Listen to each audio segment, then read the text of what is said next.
Last we left off, your character started ascending this tower, and you went up a couple of floors. Was about one floor away from getting to another section of the tower.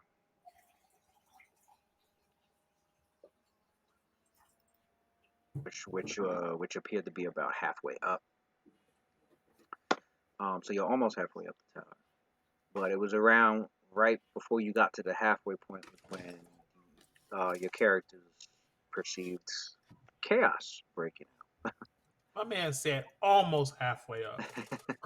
out. Almost halfway up. Almost halfway up. Chaos had broken out We up here fighting for our lives, and we ain't even made it up there on yet. that on the upper floor, which will make its way down probably very soon, as it seems to be centered in that spot, which means there's probably going to be more chaos as you go up from this point on.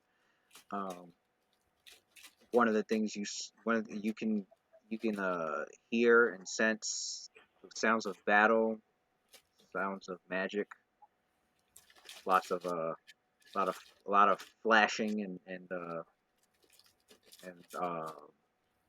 battle screams and gore and blood just falling down through that pit area as they're fighting savagely up there. Wait a second, I'm confused. Is that fight happening in the air? Because I thought above us there was no openings. There was just like the wall. You're one more floor from that. Oh, okay. So basically just a floor up. Gotcha. Yeah, like I'd say 2 floors up, and you'll be in that. There won't be any more railings. It'll just be the wall. So yeah, no, I mean there's a few fighting flying. Like I said, your character saw a pair. You saw what appeared to be a Konugan devil. Fighting with fell down the steps and shit. No, it fell down. It went straight down the pit area. I thought a Konugan fell down the Glugan? Something came down the steps. No, nothing's come down the steps yet. Your characters are going up. I must be bugging then. I could have sworn you said the Konugan and the Hound Archon was like falling. Yeah, okay. They were during their fight, they ended up tumbling over the railing. Oh, okay. I thought they're the ones that fell down the steps. I must have misheard you then. But your characters see them like falling straight down to obviously the bottom ground floor of the tower.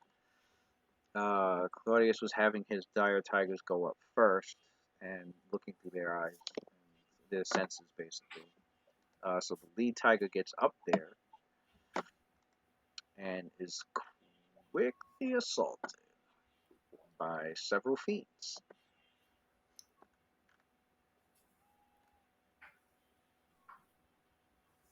That several fiends and a couple of innate fiendish magics, innate magic had struck it as well.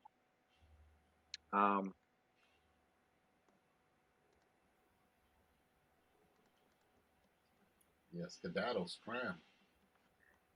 As soon as he spots them, animal instinct. If he's being attacked, retreat. Pretty much.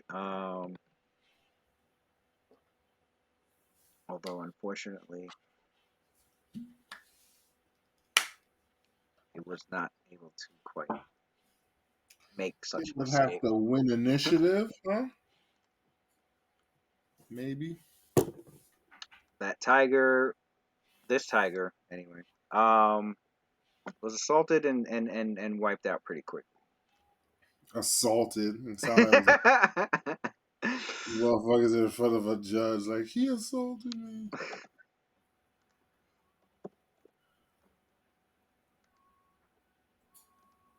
Leaving only one other Phoenix dire tiger, of which the last thing that Claudius saw. I only sent one of them, not the other one, because the other one don't have. No, I know. I'm talking about what you saw with the senses, with the chain of eyes.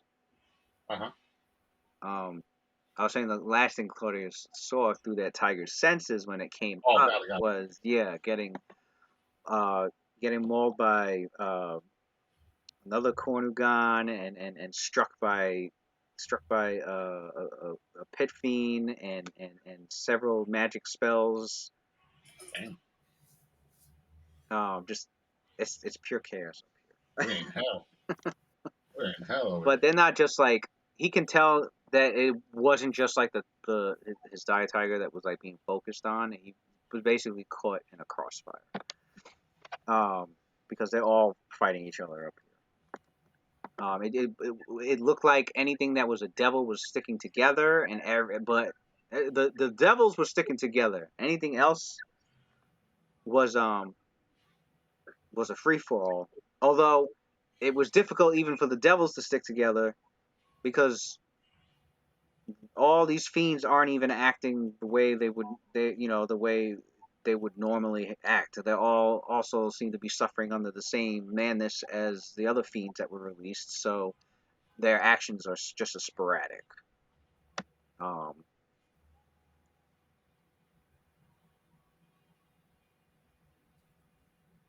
Because he was able to see a few fiends that were babbling incoherently, a few of them that were just like flying around in circles or pacing, and others that were attacked. It's pure bedlam up here, pretty much. Going further up, basically. He saw some of them like going down these stairs, like I'd say like over. Like he saw some like going down these stairs, towards like the lower floors where you guys had just came from. He was able to make out a few of them going up, like up the stairs, so like up to the upper floors. So they just started opening cage doors, just letting all these people out. All these apparently that leaping hag fiend creature with the chime that can unlock things been getting a little too carried away. Almost as if she has like her own motive. Agendas? Yeah. Trying to take over, trying to dispose the current warden. Look, he failed at his job. Right, that's a high possibility, pretty much. I should be promoted now. Pretty much. Use the warden as a scapegoat for this failure. All right, so this isn't all right. So all these they're having this free for all in the floor where there's like walls around that we cannot see the pit in the middle. Correct? The fourth floor, you said, I think, right? It's like a floor. Okay, so like you guys are. What if we were to go back to the second, like in the second floor, right, and just fly through the middle up? That means that we avoid that entire floor. You can go up the tower that way, but you wouldn't necessarily avoid what's going on because there are fiends that can fly also, and have innate magic. Oh, okay. No, because I remember you showing us what was it, like a map, and it looked like the higher we got, like you cannot really see the thing in the middle. There was like walls around in the middle. Yeah, you're talking about this. Right. Your characters are still 2 floors from getting to that. Are these people, are they fighting in this room on this floor here? Like these creatures here? It's yeah, Claudius was able to make out from the tiger senses that like there's definitely some of these prisoners that have wandered their way up there also. Well, wouldn't that mean though if we flew up through here, the middle, all this is closed off? Yeah, that's all closed off. And you could just go up that way. And I know there's other people. You said there's other people flying, but it's probably less people flying than the people in the actual floors.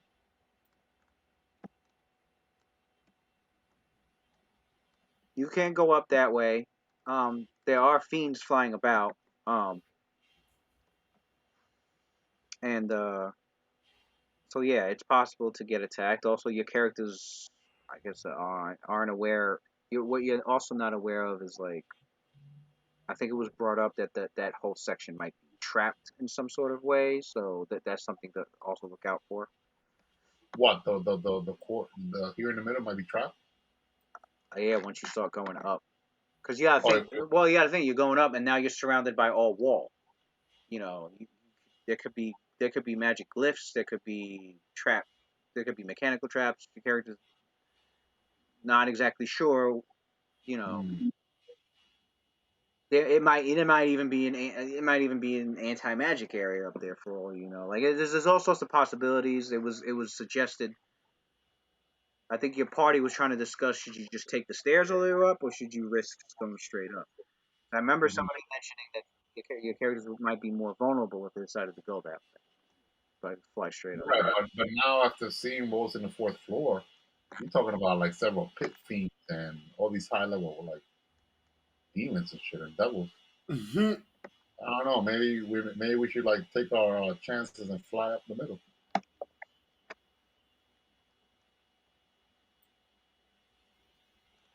I mean, 'cause, I know that Claudius could he has high perception and he could actually like detect mechanical traps, search, and magical traps. He'll be able to detect it as well because he has that rogue ability to be able to spot what it's called, like detect traps and shit. We got it. What do you guys think? I think us going up the middle. I got trap finding, so I got that job ability. Trap finding also. Us going up the middle. Are we all physically capable of making the journey? Is the thing, because I know Valadim doesn't have flying on.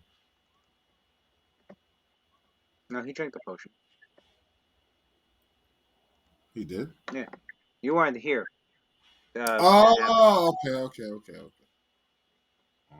All right, so I guess we could go for it. I mean, it's not like we'll die if our fly gets dispelled. We'll be okay. You understand like the two situations, right? Put the other map. Yeah, because going up the middle, I mean, it's not like we know exactly what the problem is, but going up the stairs from the last thing your tiger saw, we know what the Put the other map. All right. So this is the fourth floor, right, Matt? Mm-hmm. And let me use this thing over here so I can draw. Is that hold on? So that would be this would be the beginning of the fifth floor. Oh, the fifth floor? Yeah. All those creatures that the tiger saw, was it in the fifth floor or fourth floor? That was the fourth. You guys are on the third. I thought it was one floor up. Because it didn't go that far. The fourth floor. You guys went up a flight. That's 2. You went up another flight. That's 3. So hold on. So if we fly up the fourth floor, that means there's no walls around in the fourth floor. That means that everyone will see us. Yeah. Okay, never mind. I was thinking, Matt, that this is the fourth floor here, right? And all this around, you see like this, all these prisons over here? Mm-hmm. That's like a wall that goes all the way up. So that means anything that's here, let me put the little map thing over here.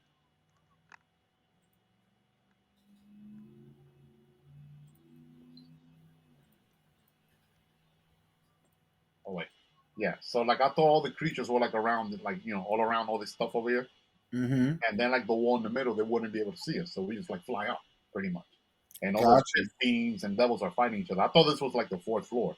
So it's like, man, all right. Nah. But Lewis is saying that all the shit that we saw, this is actually the fifth floor. So all the bullshit we saw is on the fourth floor. So I guess we might as well just stay in ground.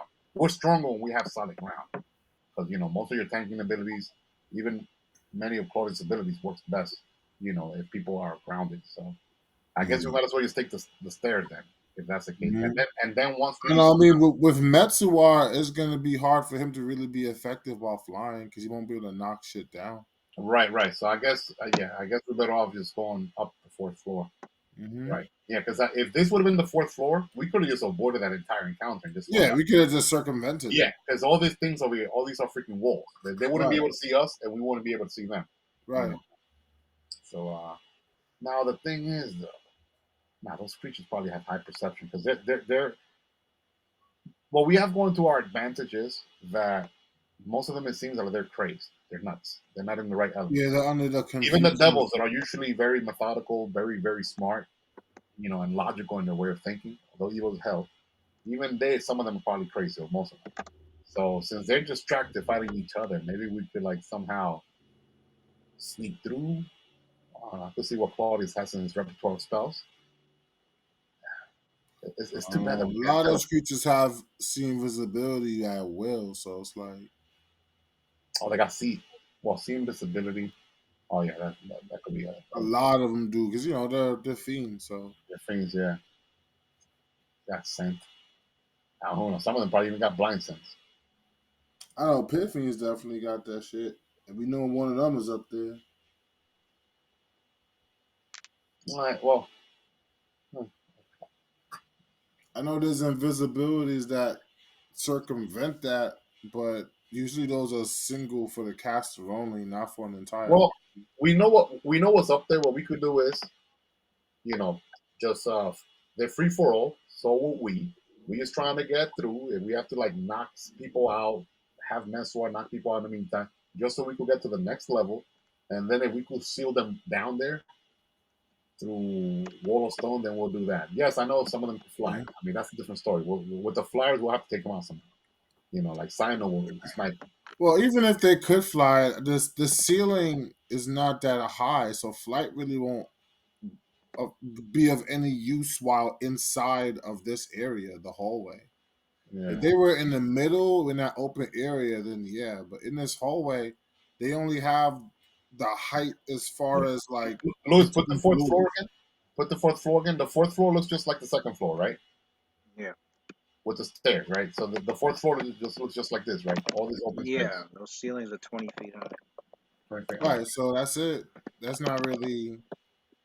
All right, so Louis, from before the Tigers went out, where were they like heavily concentrated at? Like were they like down here on the left? They're kind of all over. They're kind of like there's some down these halls.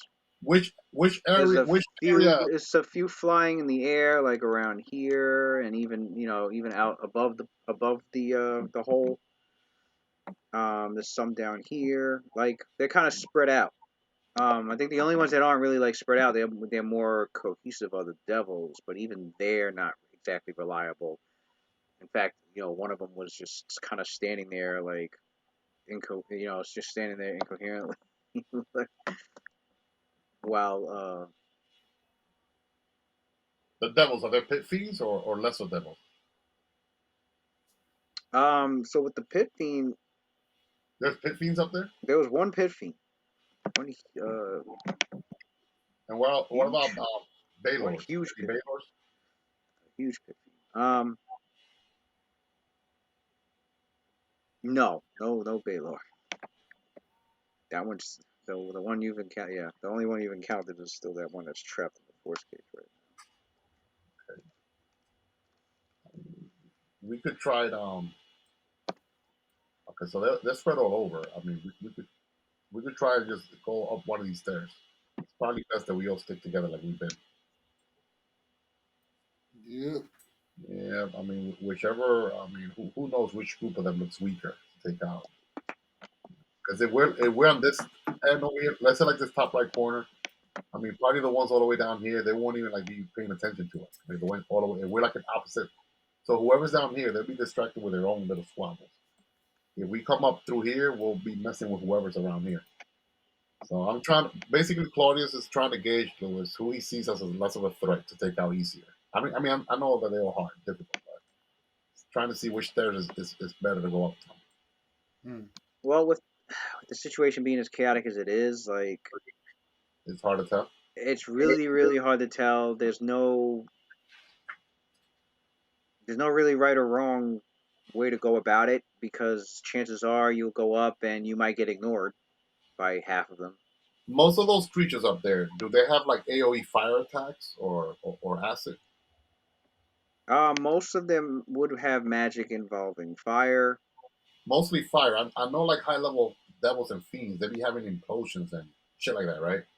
Right, either fire and unholy magics. All right, so I think this is a good opportunity for us to bolster our elemental fire resistance. So let me see what I have. Your characters don't have much time to like strategize because they're not sticking around in that one spot. It's only a matter of moments before several of them start to come down because there's already downstairs too. There's either downstairs or they're flying down to your level from the middle. Because like like I said, the last thing he saw, he did see some of them wandering towards the upper floor, but they're also starting to wander. Some of them are starting to wander or make their way down. Okay. Well, that's like all right. That's like 2 spells that Claudius wants to cast before we head, start going up there. I don't know if Cynthia wants to cast any spells too, but Claudius wants to cast 2 spells. Nah. She's good, man. Where's I'm ready to get the party started. in the party? Claudius, I'm not Claudius. Mensor, he's immune to fire, right? Or highly resistant to fire. Claudius? That's the Mensor. Oh, Mensor. But he also has improved evasion and shit, so That's true. That's true. Sino got evasion as well, right?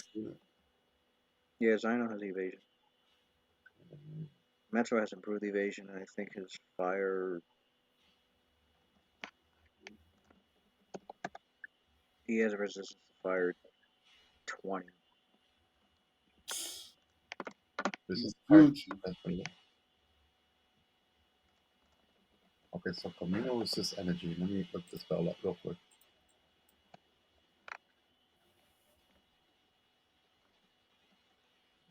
Communal resists energy. The spell's functions like resist energy, except you divide the duration in 10 minutes intervals among the creatures you touch. The abjuration grants a creature limited protection from damage of whichever one of the 5 energies types you select: acid, cold, electricity, fire, or sonic. The subject gains energy resistance 10 against any of the following. Okay. The value of the resistance increases to 20 at 7th level, and the maximum fire resistance is 30 points at 11th level. All right, so I'm gonna grant the party fire resistance 30. So that means like the first 30 damage of fire will get like wiped off. So Claudius is gonna cast Communal resist energy, Lewis. Fire.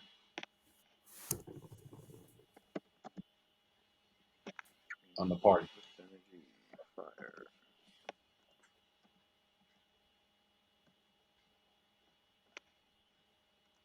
I don't think we need acid, right? I think fire is the main one. Although that guy's still at large, isn't he? The first Demodon, the Demodon that we were fighting at first, the Bard. Yeah, he is. Wasn't that dude spamming like acid fog and shit like that too? He used it a couple of times. Yeah, I think. Is it, I think it. was it at will for him to cast that, or only a few times per day?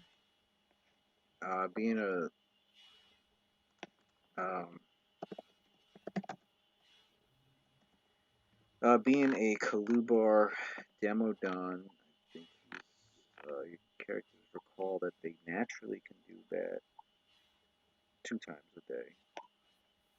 He did it twice already. Because Claudius has spelled 1 and then he did it again. Yeah, he did it too. All right, so Claudius is casting that then, and spreading it to the party.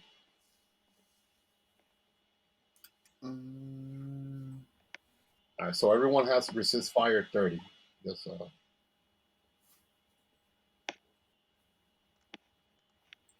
is there anything else? Guess don't die.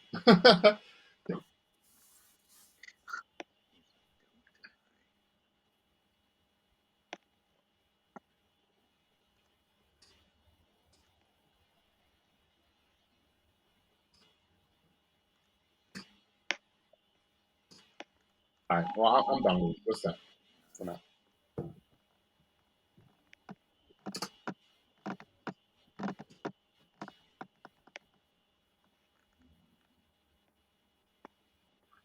All right, lead the way, faithful leader, fearless leader.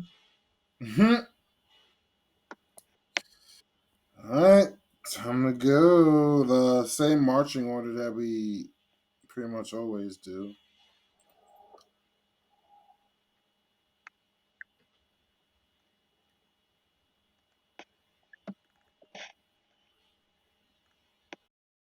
this will be yours.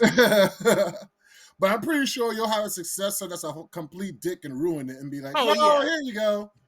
Everybody, this is the last chapter. That's the end. Boom. Ruin the legacy. Yeah, for real. You be that guy. All right.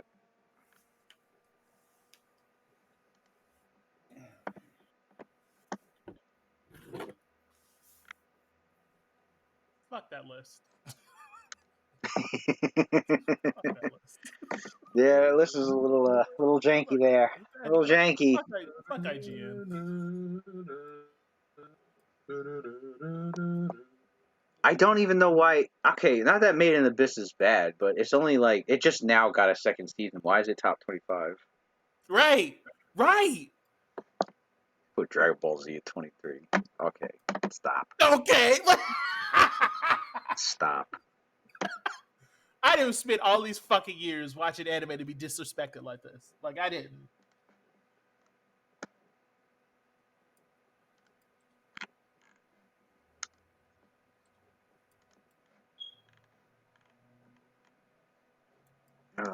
Janky.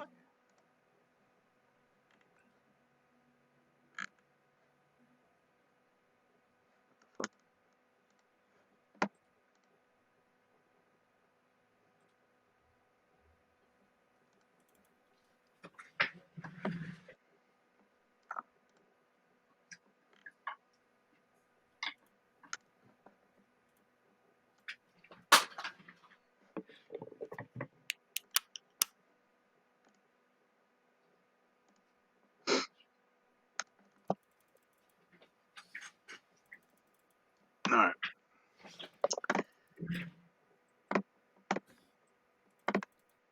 Picking up where we last left off. Everybody was stunned except for, I think it was Claudius that wasn't. I thought somebody else wasn't stunned. Saved, who you spared from it. I'm trying to think. Valenum was spared from it because he registered as evil because of the ring. It was Valenum was the other one. Okay, I'm like, was it Valenum? What? I couldn't remember why. And Cynthia had something. I'm trying to remember what it was. She did. Oh no, we looked Iron Body, but Iron Body. yeah, But we looked it up. She was still stunned. Oh, so Cynthia got to take her turn that she didn't take then, right? Because she was dazed, but she's not supposed to be dazed. No, we did check. No, stunned. It was Yeah, you're right. Stunned goes through it because stun didn't affect her physically. It was more. Wait, they were stunned or they were stunned. Stunned. Oh, okay. And Iron Body makes you immune to stun, right? What was it, dazed? Hold up. I thought it was. It was dazed. Yeah, Iron Body makes you immune to stun because it gives you. Iron Body makes you immune to stun, but everyone, but dazed, it's like. It was something that affected you. It was dazed. I don't even think this game has any resistance. I know it was something that affected your senses. It was dazed. Take no actions for 1 round, but you can defend yourself. Okay, yeah, that's what it was. That's crazy. Yeah, because I know. Well, Claudius immune to stunning just from elemental body, and then he's immune to stun. Yeah, Cynthia's immune because of the Iron Body. So. Iron Body, the elemental body. Iron and air. Not dazed though, Lewis. And trust me, I've been researching this for years. There's like nothing that gives you immunity or resistance to daze. It's like that's like the short thing. I honestly haven't seen much of that. You know that Claudius would have had that shit by now, but I'm like, man, I researched whether there's no such. Then there's not even spells that makes you like at least resistant to like daze for like a couple of rounds. I think. All right. I think there's like feats and class features that'll help you like break out of it or something. But But I know they give that shit to like the martial types. I know they get shit where they can get out of being dazed. Yeah, you're probably right. There's probably feats, but not really. I've seen it. I know a barbarian could delay it. There's an ability where he could. Fortunately, that many people can like daze, but daze is a very devastating like. Oh hell yeah! Status. And fighters have it with those freaking. It's almost as bad as stun. It's half. Oh yeah. It's half. Yeah. I mean, It's as I mean, bad as stun, the but stun at least you condition is get to. right. You don't drop. Yeah, Stun makes you drop stun shit that's makes in you your drop hand. everything in your hands, Stun is worse, but certain and you creatures have no dex to AC, and and the enemy gets into. I think that and your AC, you lose dex and your AC drops by 2. So it's a lot, yo. Yeah, stun fucks you up. Yeah, stun fucks you up, but there's ways that you could get that you could bypass stun. Like, look, Cynthia's immune to stun right now. Claudia's immune to stun. A barbarian that have a high ass fortitude, most likely they'll pass that save, right? Yeah, but the reason why there's stuff that can stop usually is because of how much it fucks you up. If you're a martial For type, real. yeah, Daze usually targets will save. And if you're a martial type, it's almost like, that's it, you KO for like a round or 2. At least you get to retain your AC and all that good stuff, but it's like, it's almost like you can't take a turn. We are here on Valenum's turn.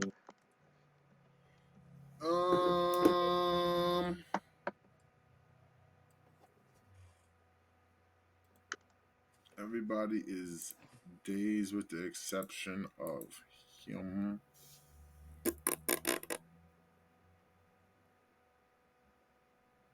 Whose turn is it? Valenum? Yeah.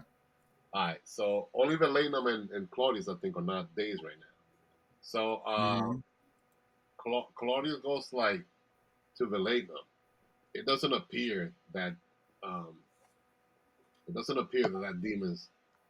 Wait, is that a demon or a devil? No, that's a devil, right? It's Pit Fiend. Yeah. Devil. Wow. That devil. It appeared to me like it's trying to escape after being here so long. We could just seal off this corridor and just continue going upwards.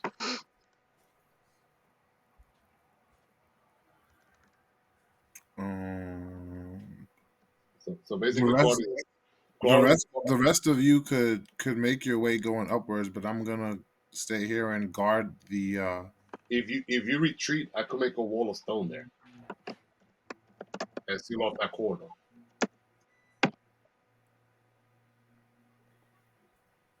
You understood what he said, right, Claudius? Yeah. That he could, like where you're standing, that right there, those 2 squares where you're at, you could make a wall of stone there or something, and then we could continue to keep going up the stairs. All right. Unless you want to fight those, but I don't think it's a good idea to fight that creature. I'm gonna if it I don't know when it's supposed to be attacking, but since everybody was dazed, what I was going to do was simply I was just gonna throw up my defenses and make sure that I guard everyone until everyone finally comes to. But if your solution is to block it off, then pretty much you're just doing an advanced version of what I was trying to do, which is buy time. So he will take it. Let me see. I mean, you could do your defensive stuff, but at least like move back like 10 feet, I guess. Right. So he'll be able. So you can. So he'll go here, which would provoke an attack of opportunity from the first guy.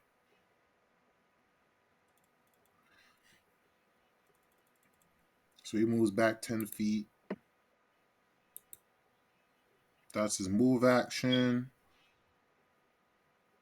Trying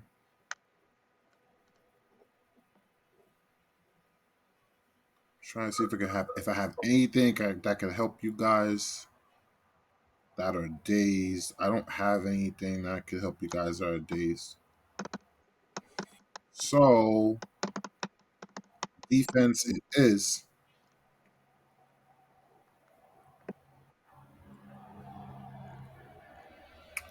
So I'll move there, and then after my move, I will go into a full defense.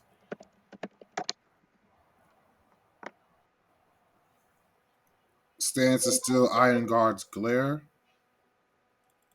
And that will Do you got that technique that would increase like what's it called, White Raven tactics? I was about to. I don't. It's a new combat, so Because because that Pit Fiend goes before Claudius, so he could still do some devastating shit right now. But if you could get Claudius to go right after you, he'll put a wall of force there, and he'll buy us at least a couple of rounds to recover. And then we could continue going up or fight if we have to. Right. I believe this is the first turn. So I start with a few, but I don't know if it's White Raven's tactics that I'm going to start with. Oh, it's on the second round that you start getting like maneuvers. I get maneuvers at the end of each round, but I believe I start with 2. Which does he have, Lewis? For what? What maneuvers do I have? Is that you that selected, or is that him? It's Louis. He does it randomly. Yeah.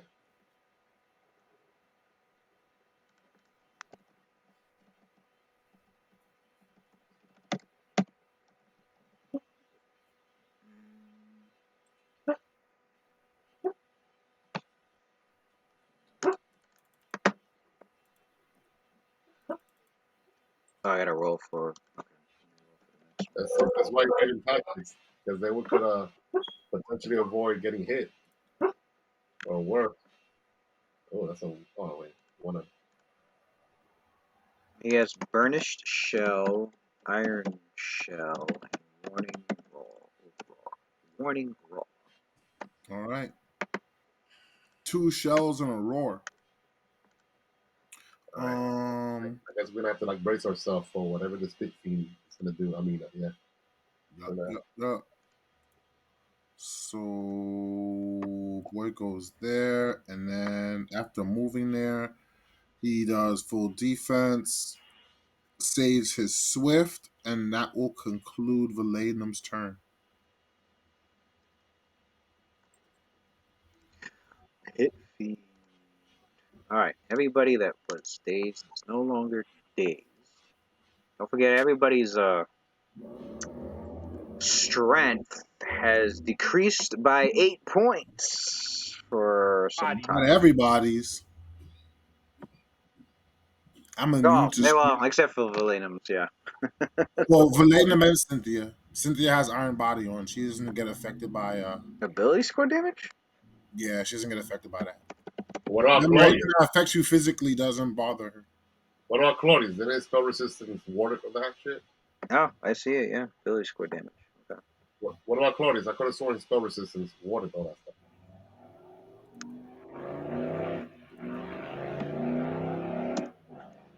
For blasphemy. Yeah, you were protected by the spell resistance, right? Yeah, that's what it was. Okay. Right. So Claudius should be 100% also. Yeah. So that just leaves Metsuor, Zino, and Drama have all taken strength is down by 8 points. Putting Zino at 10 strength. And Metsuor at 13 strength. Damn. I don't think he's just carrying a light load. And I don't think Zino's carrying. He travels light, so that works to his advantage. Weight carried 49 pounds, and your strength dropped to 18 to 10.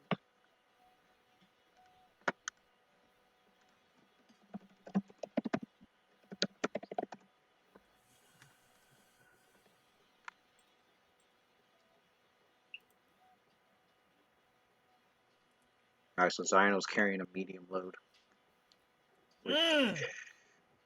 Which gives him -3 check penalties to some of his skills. His speed is dropped from, I think, 60 feet to 40 feet. And then his maximum dexterity is +3 to his armor class. That's crazy. So your armor class dropped from 8 to... How long that effect lasts? I mean, until the strength wears off and he's not, so that his medium load would be back to just carrying a light load. No, I mean, like, when does I don't think it's permanent. It's not permanent. It can last for a couple of rounds to a few rounds, anywhere between 2 to 8 rounds. Oh, okay. But there's no telling when it wears off until it does. That's crazy. Damn. Guys, I can't shoot now. I'm sorry. You can shoot. You can shoot. You're slower now. You can't dodge it. Shoot a little worse.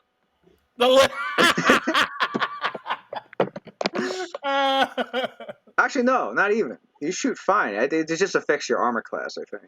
It just affects his armor class. He's slower now too. Like his Yeah. Well, yeah, his speed. Yeah. Other Like than a that, he can dwarf. still shoot with the same attack bonus. You're as slow as a dwarf. All right. So the Pit Fiend.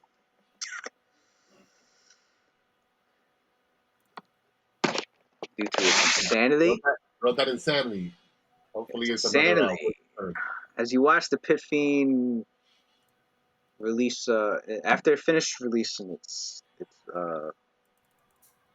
finished, it stopped. Yeah, he did that in Blasphemy. After releasing the blasphemous effect, his focus completely gets lost, and like now it's looking around as if paranoid and confused, like, and it's like it's just looking around, and then its hands are on its head, like in utter, like, not just utter confusion, not really terror. And so it like if it has Alzheimer's. Yeah, it's just like dementia, like, huh? Where am I? and then it looks towards your group, and then its eyes wander, like it looks towards your group, but not like in a manner of like wanting violence. It's like looking toward it looks as if it's looking for an opening to get away. No, son. This man is incarcerated. He ain't going nowhere. Get away where? The whole plane is a prison. He's desperate and insane. Poor guy. Yeah, I'll give him that though. He's All right. pretty big. Characters have a hit die of 40 hit die, some shit. Characters of 5. Takes up 3 squares. Is that huge? That's huge. Right? Huge. So they're normally large. So this dude has a lot of. It leaps up, and its wings try to, despite the lack of room, it tries to maneuver its way. Fly through the ceiling. That's only like 20 Not feet through up. the ceiling. It's trying to fly over your characters. Oh. Which it barely has. It can do it, but it's literally going to be like right, like you can put your hand up and touch him. That's as high as he could. Huge, and the ceiling's only 20 feet that's high. That's as high as he goes. That's this nigga really insane. But he flies over the summoned allies as if they weren't there. And then flying over Metzor and Valenum provokes an attack of opportunity, I believe. Yeah. If your characters want to attack, it's up to you. It's not like I'm gonna be breaking anything. I got like a plus. Hold up. Yeah, that's what we'll attack. Oh no, I was fine. I did full defense, so I don't think I get an attack. Why not? No, you can still make it. You can make an opportunity when you full defense. Yeah. I didn't know that. Yeah, because you're aware of your surroundings. If anything, it makes sense that you got an opportunity. You're like aware of any. Oh, never mind. I could have sworn you didn't. Yeah, you don't. Oh, you don't? Oh, yeah. I think correct. Because all you can do is stand there and block the whole time. You can't make attacks opportunity while using total defense. Mm-hmm. I think there was a feat. There's a feat, I think, that lets you do that. I think. I remember It seeing. better be fighter only. That's all I know. I remember seeing a feat where it was like, if you take total defense. Yeah, there is a feat that does that. But is it fighter only or is it general? It's it's not fighter only. It is a combat feat. Yo, D&D is whack sometimes, man. That's the perfect feat for fighters only. Perfect, son. Well, perfect. Well, I don't think you're a listen. fighter. At least, What do you make okay. like Here's what the like feat. paladin or like let's say your Here's knight? listen. Here's what the feat does. I think it does more than that. It's a feat that lets you make an attack of opportunity even when you're normally not allowed to make one because they. Come on now, Pichardo. On That's the top of full sentinel. That's not the defense, sentinel feat. No. I forgot the name that of should it. have been fighter only, bro. Anyway, You can take even when you're I not normally think supposed I to. think you take a Okay. I think you take a -10 penalty doing it. -10? Who else Oh, could fuck afford to that. take that on a base attack except for fighter, like straight up though? That should have been like a stamina feat or something for fighters. That'd have been perfect. Oh, with stamina, it'll probably be like you could take off that -10 penalty. Yeah, that's what I'm saying. That would have been beautiful for fighters, man. Little niche. They gave it to everybody. Fuck them, man. I mean, fighters do have the potential to have the highest AC in the game because at level 7 they get all that perk with the armor. I think let's say I don't know. I think I would give that to Swashbuckler. a vanilla 7 fighter gets that you can move at your normal speed with armor, even if you're in full plate. You know, if you go with the vanilla. I think that would go to Swashbuckler, bro. Huh? I think highest AC in the game would go to Swashbuckler. No, I didn't say high. I didn't say. I'm sorry. Let me fix that. Highest armor base AC. Oh, armor base, absolutely. That's what I meant. Yeah, absolutely. Yeah. That's what I meant because they could wear like they get tower shield. They could wear adamantine, like let's say full plate. By level 7, a vanilla level 7 fighter lets you walk in that full plate like it's not no big deal. It gives you like an additional like +4 to your AC. You know, like combat mastery, like like the weapon specialization. Yeah, you do it for fucking armor. For the weapons, they also got that for the armor as well. That every certain levels you got a +1 to your AC. And then they got feats, for like you can make like an armor specialist being a fighter. I think isn't Antonio was making a character like that, I think? Or maybe he for the shields. Oh, it's with the shield, yeah. I know that with fighters you can make like a freaking like a like a super armor. Yeah, you can make a juggernaut type. Like a juggernaut, juggernaut, yeah. Plus, fighters are all the people that get tower shield. I would like to see somebody give that away to everybody. I would like to see somebody actually explore that, like make like this freaking crazy armor base, like fighter, probably a grappler or some crap. Right. You just gotta be careful because someone casts armor lock on you, you're fucked. Oh yeah. Armor lock is a cheap ass fucking spell. I think it's like level 3 or something. It's not that. Or rust monster or something. Yeah, yo, I fought a Ross monster. Although they got magical properties, no joke. They have magical properties that makes you like immune to like rust, your armor. Yeah, Valenum has that on his right now. It's called Everbright. Ah, yeah, there you go. This on his shit. It's on his shit. Make sure it's Everbright everywhere. So all of a sudden you'll notice that, whoa, why are rust monsters so common? Damn, I can't find that feat. Oh, anyway, so I was expecting Louis to do it. That's why I prepped him. I prepped all that ahead of time, but it never came. It didn't come for this character, surprisingly, even though he's a fucking Mechanitrix. I figured that would be his kryptonite. Yeah, like it's his core. Probably has nightmares about that shit. What yeah, it's up to your character. I mean, it's up to you. And it's up to Metsu and Valene whether they want to make the attack. You mean Metsuar? Remember? Yeah, totally. Yeah, Metsuar definitely would. Because he would probably. Well, he can't go for the knockdown since it's flying. Yeah, he's a natural. He's a natural enemy of demon and devil kind. So you go for the stun. If you stun it, it'll fall out the sky. Yeah, you could try and do that, right? Could we do that with opportunity? Yeah. Yeah. All right. Yeah, because you only do a stun per round instead of round. So. Yeah, I think he gets a whole bunch of stuns too. I haven't been using his stuns, but he'll try and do that. All right. But then again, it'll be like he probably got like 40. For his wisdom. What would that be the wise choice to do? Probably not. This freaking pit feed probably has a 42 save of like +40 or some shit. Plus, you're like, do you really want the Piffy to stay? Nah. Do you really want the Piffy to stay? No, do you really want him to stay here? Do you want him to leave? Is he actually? Where's he trying to go? He's trying to like fly past the group, like ignoring us. Yeah, he's trying to fly away. All right, we're like, oh yeah, if that's the case, if he's not like attacking us, we're like, okay, just leave him alone. We're trying to freaking avoid this dude to begin with. If anything, he did hit everybody with a big ass motherfucking blasphemy. If anything, That -8 strength was not cute. Neither was Not at neither all. was that daze. So I Like could that understand cuts. a little quick cheap shot. Like fuck you, bitch. Right. But, you know. If yeah. All right. Cool. That just shows how quickly we can get bodied. Like that man. Yeah, I got you guys take on a heal after we done with this. But you know, it wouldn't make any sense to cast a heal and then to get blasphemed again.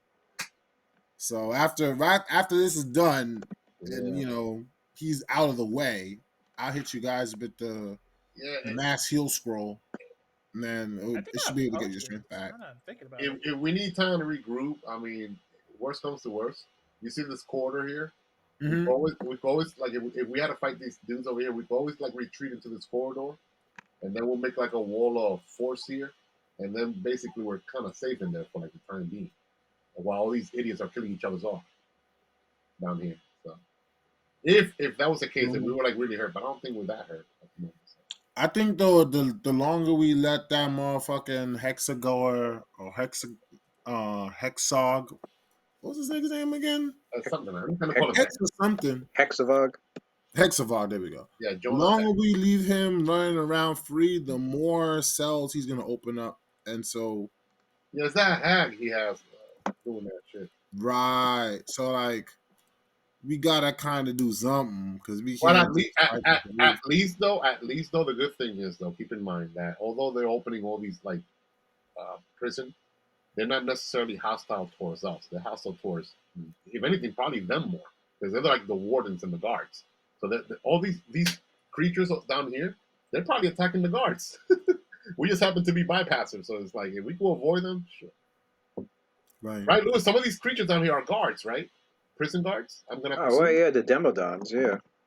Exactly. So they're like natural enemies right there. So like, hopefully they're not even focused about us. They're just like leave it, let us be, and we can continue going up, and hopefully we can take out that hex guy and that hag, and move on towards the Dark Prince. Well, if Metsuar's not taking his attack of opportunity, then that means you're up, Claude. Claudius! Well, it tries to fly out and then hits into the force wall. Oh, yeah. Oh, you're gonna see. Okay. Oh, so he's like flying like above the force wall? So he's not above us pretty much, right? Yeah, he would be hovering right above. Oh, shit. We should probably like try to get through.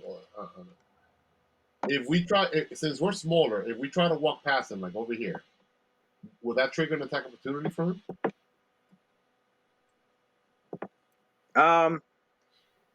At the moment, like he's trying to flee, and since he can't really go anywhere, he's like hovering there, babbling incoherently in some form of dark speech right now. As it's trying. Oh, wait a second. We don't have to go towards where the tiger is at. We could just keep going up these stairs over here, right? Up here, there's stairs up here, right? To go to the next level. No, that goes down. This one goes up. Oh, so we have to go to the. All right, yeah. So that was my question. If we go past the demon, will we actually go? Would it provoke an opportunity? It doesn't look like it. It doesn't look like at the moment that he's really focused on wanting to attack right now, just trying to flee. All right, so Claudius, he's gonna like fly over there. He tells the group. At the moment, though, I mean, within the next 5 seconds, it could. Things could change. Yeah, things could change. Like I said, the enemies are chaotic. They could run away from you 1 second, stand there another, and attack you the next. Right. Well, Claudius is gonna take the chance because he sees Mesua there and Belena. So Claudius goes like, we should head towards the next set of stairs and to the next level, and then you see Claudius like run past. You know, I don't think. Oh wait, there's no cover or anything, so it's not like he could like use stealth because everybody's aware of everybody. So all right, so I guess he'll have to like run for it, or fly for it. All right, so Claudius is gonna go over here, guys, and we're like, hey, I think we should get to the next level. I agree. Right, so like Claudius is already like over here. And and the tiger should be there too, right? Yeah, it went up. It went further up. Yeah. Have the tiger go up. The tiger go up as cover. That'll be the target. All right. So So in the meantime, Wait, while he does that, give me a second. When do those yeah, because I know these girls over here might give the guys some trouble, right? Are they also insane too? No, they're not insane. no. Right? The three of them look cohesively aware, which means the Pit Fiend summoned them at some point earlier, and they're because they're all three are like aiding the Pit Fiend. Got it. So well, that's our next target. So okay, so what mm-hmm. Give me a second. We should handle those first, then go upstairs. Give me a second. Where's my level 2 spell this time? I'm gonna cast a spell as well. Can't make it that easy.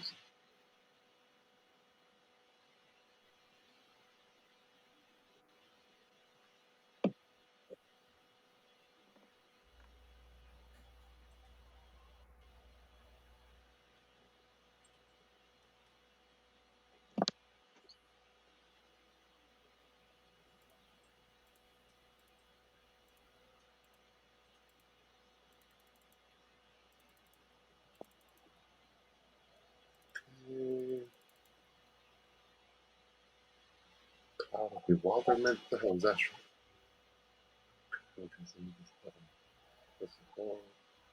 Alright, okay.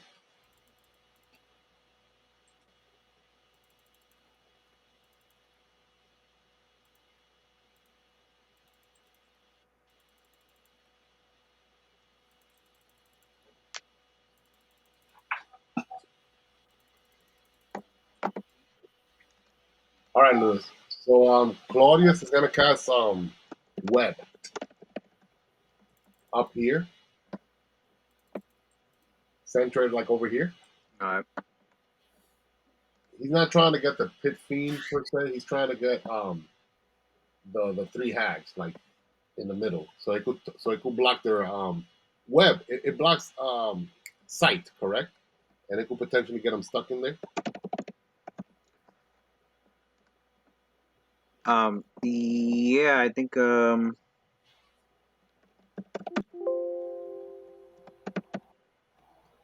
if there's at least 20 feet of web between them and your characters, that it will provide total cover. Perfect. That's what he's trying to do. Trying to provide total cover to the crew. So he's gonna cast a web spell, and then go over all those three of those hags over there. Try to buy some time. Well, it would have to be 20 feet of webbing between them, so there'd have to be at least 4 squares of webbing between, like, that one and. Is therefore the spell is big enough to do that, right? Oh yeah, but oh, I have to move. No, your allies are in the way. Oh, they are. Oh, I no. can't. No, like right in front of Messor and Velena. From there. Ah, well, yeah, but they won't get total cover. Well, there would have to be 4 squares of all web between. You get what I'm saying? Okay, I see what you're saying. Yeah. Otherwise, I think it's just regular cover.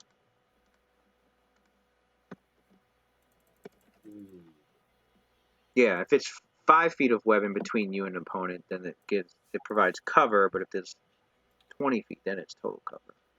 20 feet's 4 squares. So. I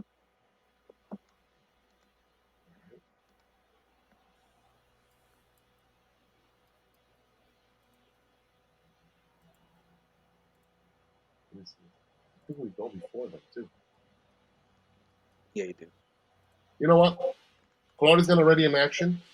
If they happen to go before, because I've never known to have a trick up their sleeve. If they happen to go before any of the Vindicators, Claudia's gonna cast. I guess the trigger spell will be Solid Fire. But if everybody gets to safety, then he ain't casting shit. And then we can go on upstairs. Sounds good? And he's done. All right, guys. Haul ass, especially you.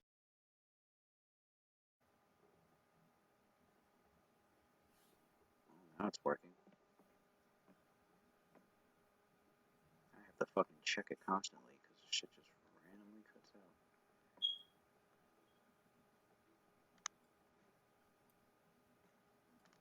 Alright, so we're on the 5th floor. I'll describe that one.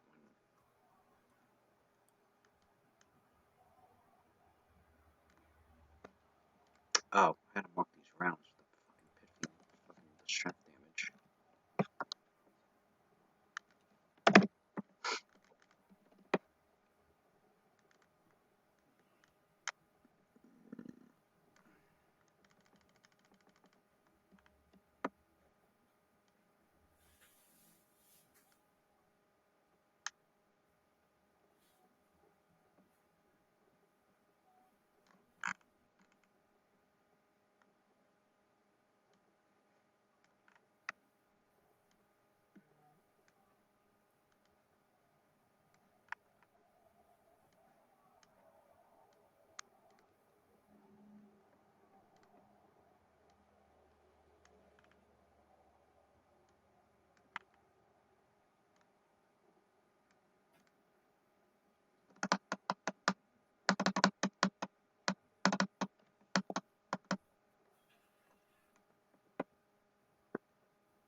Lordy.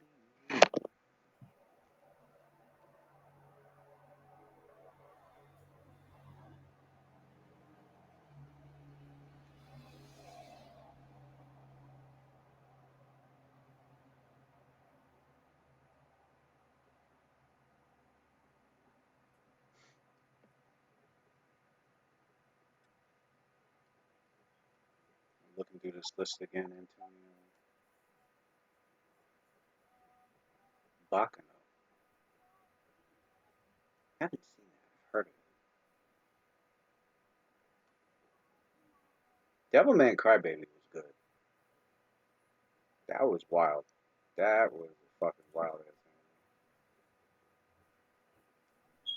thing. I don't know about top 25 though.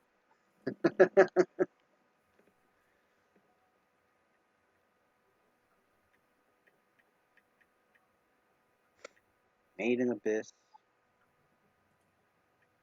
JoJo's Bizarre Adventure. Okay, I can see that being top 25. That is a very unique anime for sure. I haven't seen JoJo's. It doesn't seem like it's my style. I didn't think so either. And then I watched it. I think I'm on like episode in the 40s right now. It kind of grew on me pretty quickly. I was like, ah, okay, this is fun. I'm liking this.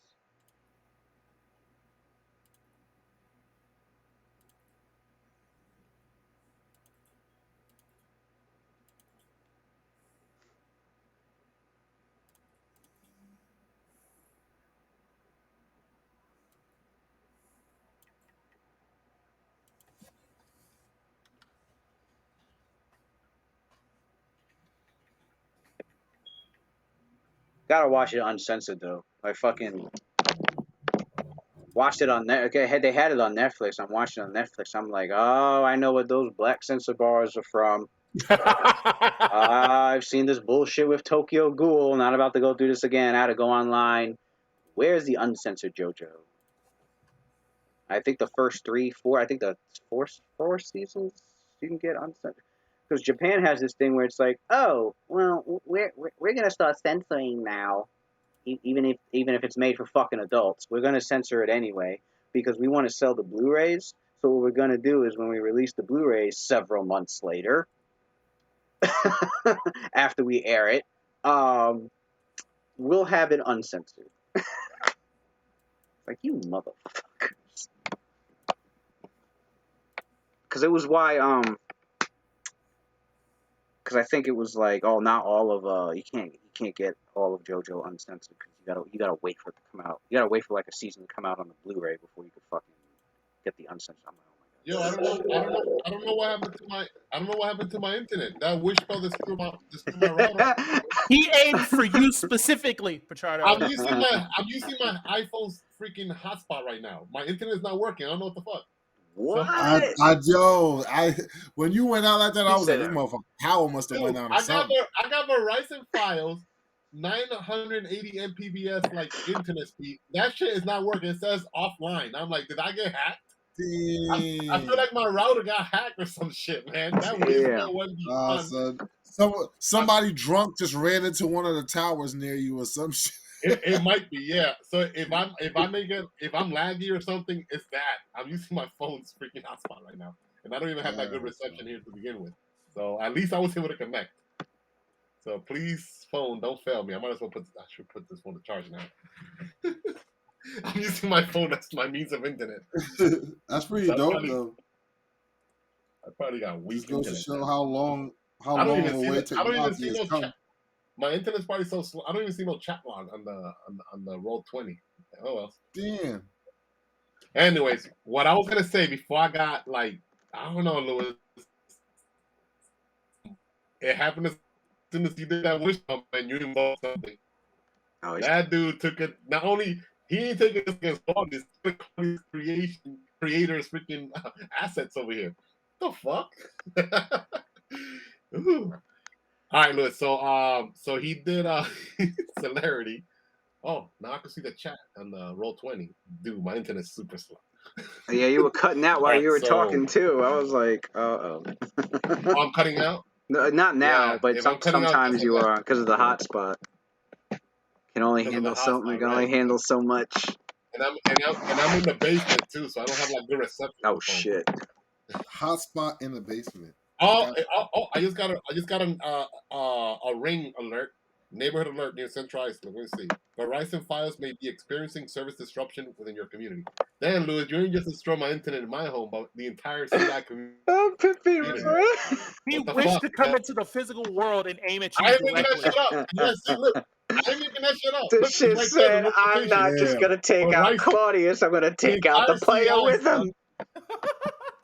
Why is these people gonna investigate? They gotta see like, yo, the epicenter of this disruption emanated from this home here. We need to get a knock on the door like, excuse me, sir. That's wild. Oh shit. Yeah, you got me sweating, Louis. I thought these freaking pig fiends were gonna come from this shit, man. All right. All right, so Celerity, action point to keep Celerity. And he using one of his damn man, he used a lot of slots now, Louis. One of his level 6 open slots. He has 2 of them in level 6 slots. Now I'm using high level slots now just to mimic low level spells. But gotta do what you gotta do though. Yeah, you use an open slot for the 6th level? Yeah, open slot. And for Wall of Force, is it one of your spell masteries? Yes, it is. Oh, it is. Okay. Better be. It better be. Yes, it is, Louis. I can do it as a standard action. I know where you're going. You sure it's not a full round action? I was like, yeah. Sure it's not. Yeah. Sure it's not full round? Is it full round? No. The wall line of spells are Claudius' signature spell, Wall of Fog, what is it? Fog Cloud, Wall of Stone, and a Wall of Force. Those are his like signature spells, man, for good reason. And yeah, Louis. So I'm cutting 4th thought. And where's the list? Yeah. What list? Oh, I might have it over here. The spell list you need? No, you're okay. I wrote it here. I don't have it on the character sheet. Oh, ooh, wait. Hold on. 1, 2, what? 3, 4, 5, 6. Can be cast from unprepared spell slots or any spell. You have Dimension Door, Greater Dispel Magic, Hungry Pit, Orb of Fire, Telekinesis, Venom Bolt. That's the whole list. This is what I have on my list. Teleport, Greater Dispel Magic, Wall of Stone, Wall of Force, Disintegrate, Orb of Fire, and Orb of Cold. So it got updated? It got updated a while back, yeah. Oh man, tell me that list again. I have that in my list. Yeah, sure. Let me see, I have it here. Copy. I'll send it here in this chat. Yeah, because I'm like, that list is very different from the list that I fucking had. No, I changed that shit a while ago. Look, I just copy and paste. It's not even like I just make it up. No, I know. Like, I have it on my battle list. I just want to have a copy here. Teleport, Greater Dispel. Yeah, I forgot. I even got Disintegrate there. Oh, yeah, and I have used Disintegrate many times unprepared as well. Here and there. You don't use it to target creatures usually. You use it to target other Wall of Force, pretty much. Or when he does his knowledge engineering, like, trying to cause a cave or some shit.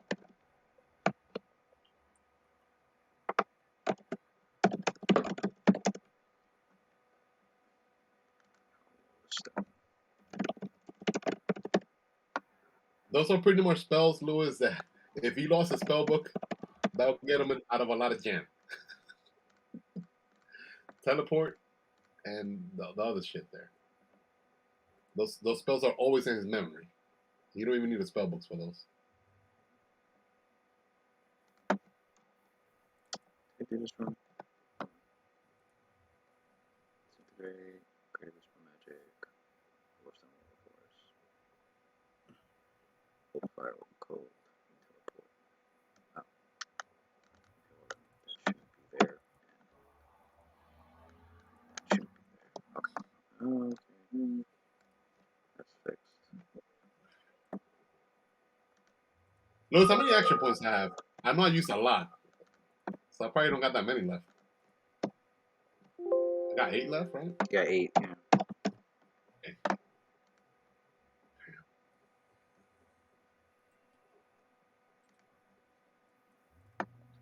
Yeah, so I kept celerity. Because that shit just saved my life again. Oh, wait! I take that back, Lewis. I got celerity prepared twice. Never mind. Yeah, I noticed that. I was like, oh, fuck, yes, Claudius, thank you. All right, so let me put the action point back there. 9.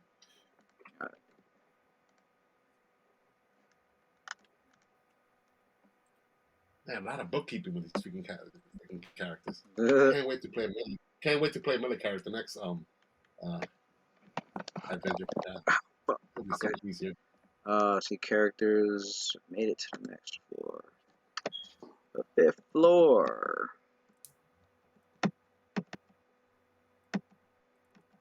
Which is... So your characters make it up here. As you can tell by the map, the corridor that goes to the next set of stairs going up. You see cells on your right side and on your left side. The inner walls of these corridors are aligned with magically locked iron doors, which lead to cramped cells, all holding prisoners stricken with insanity. These cells are smaller than the ones that you've seen below.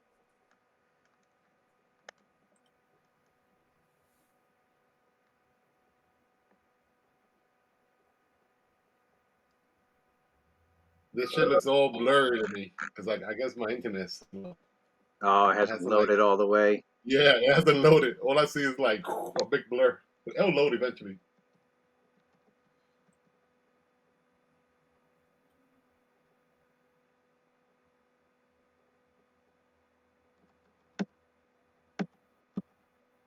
I mean, the avatars, I could see them well. The tiger and everybody's avatar looks perfect. But everything else, I could see the map now, but it just looks super blurry, everything. But it's because of the low internet speed. Actually, I could... All right. Oh, it looks a lot smaller. Well, at least on the plus side, guys. At least we put them down there so like people can't follow us upstairs. At least from upstairs.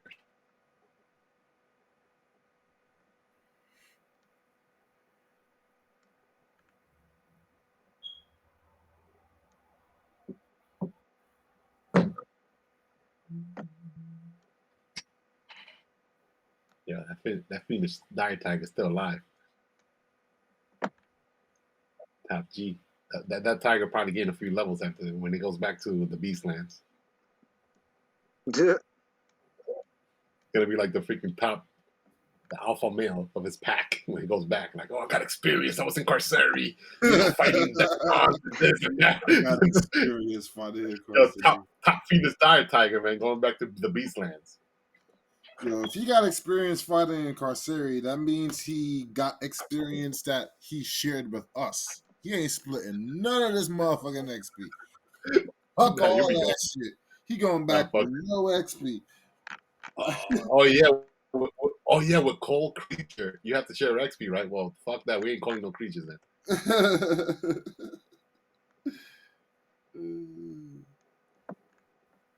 do I have 2 copies? Oh, since we're...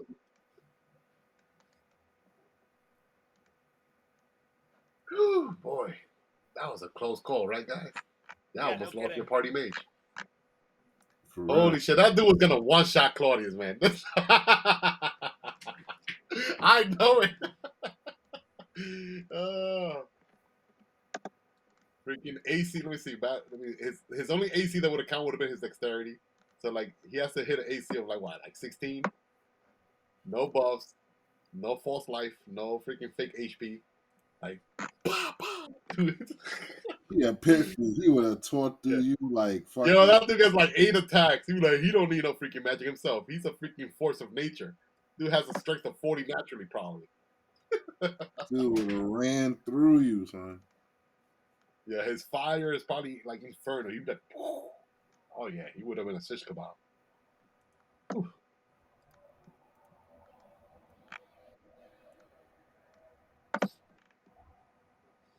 Opening up, revealing.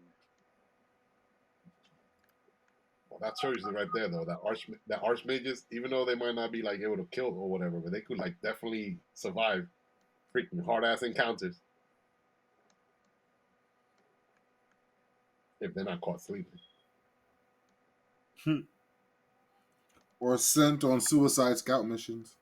Yeah, I mean, even though that one dude up to this floor before us, they jumped the shit out of his ass.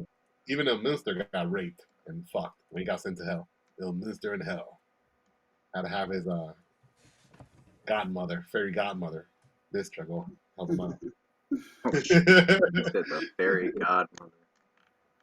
Mistra.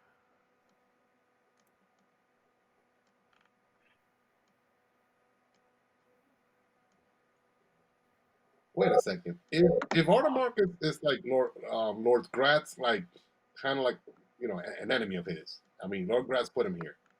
If we do something to Artemarcus or whatever, or somehow he managed to escape, wouldn't we be making like an enemy of Gratz also? I think as people who are not my lips are fucking sealed in this one. I don't think you should be worried about that because I think unless you are dedicated to the absolute domination of chaos and specifically chaos for the sole purpose, specifically chaos of the type that is beneficial to Gratz. I think unless you fall into that category, you're automatically an enemy of Gratz. So I don't think we're doing anything that's going to change how Gratz feels about us. Like whether we did this or not, we were still not on Gratz's like best friend list. So yeah, but I ain't trying to make enemies of a greater demon and shit, man. That's even assuming Gratz is even aware of what's going on right now. Because if he really, I mean, your characters realize if Gratz really wanted to step in, he could have stopped the cage rights himself, probably. Right, that's what I'm saying. If he was really mad, he would have killed the cage rights. They're the one trying to free the nigga. Yeah, that's how powerful he is, right? Like, he's not a pushover. Right. We aren't trying to free him. The cage rights are. He should have been. We're not really trying to free. We're not trying to free Outer Marcus, anyways. Like, even if somehow he ended up getting killed, right? We'd be doing Gratz a favor, right? Right. The enemy of our enemy is our ally. Right. Well, because the cage rights are trying to free him anyway. So if anything, you're trying to stop it from happening. Whether it means somehow resealing him or just somehow killing him. Yeah, you make a point. If anything, Gratz will actually will hate more the freaking cage rights because they're trying to free him. Us, we trying to freaking reseal him, or worst case scenario, try to kill him if somehow he manages to escape. But that could be a suicide mission too. But hopefully, we can seal him up. All right, and get the souls. So your character's on the 5th floor on this corridor, and then you can make. Like I said, you got these cells. They're smaller than the cells down below. Yes, there are prisoners in them. You don't see any of these doors, at least on this floor, unlocked, or all these doors seem to be magically closed still. You can hear chaos downstairs, and maybe something going on up the stairs more. You know, Hexavog and some Demodons came up this way. That hag had gone up this way. But they're further up as well. You don't see them in this particular corridor of the stairwells and the floors. So you make your way up and get to the 6th floor. So you just 3, 7, 8, 9. There's 3 more floors more to go.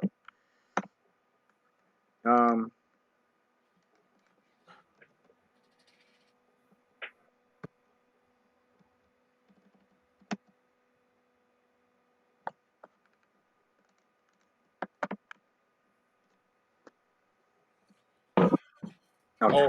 There was nothing on the 5th floor? Wait, Lewis. No, nothing. You didn't encounter anything on the 5th floor? I wanna cast a spell, if you don't mind. Okay. I wanna cast use the rod of lesser extend, and he's gonna put up what's it called? He's gonna put up battle perception. Okay. And he's also gonna use a level 6 spell slot to cast Greater Arcane Sight. I never used that shit before. I think I have that spell. I think that would be beneficial to have that spell. Wait, it probably has a short duration, doesn't it? But let me see what the duration is. Because if it's a short duration, then I won't cast that.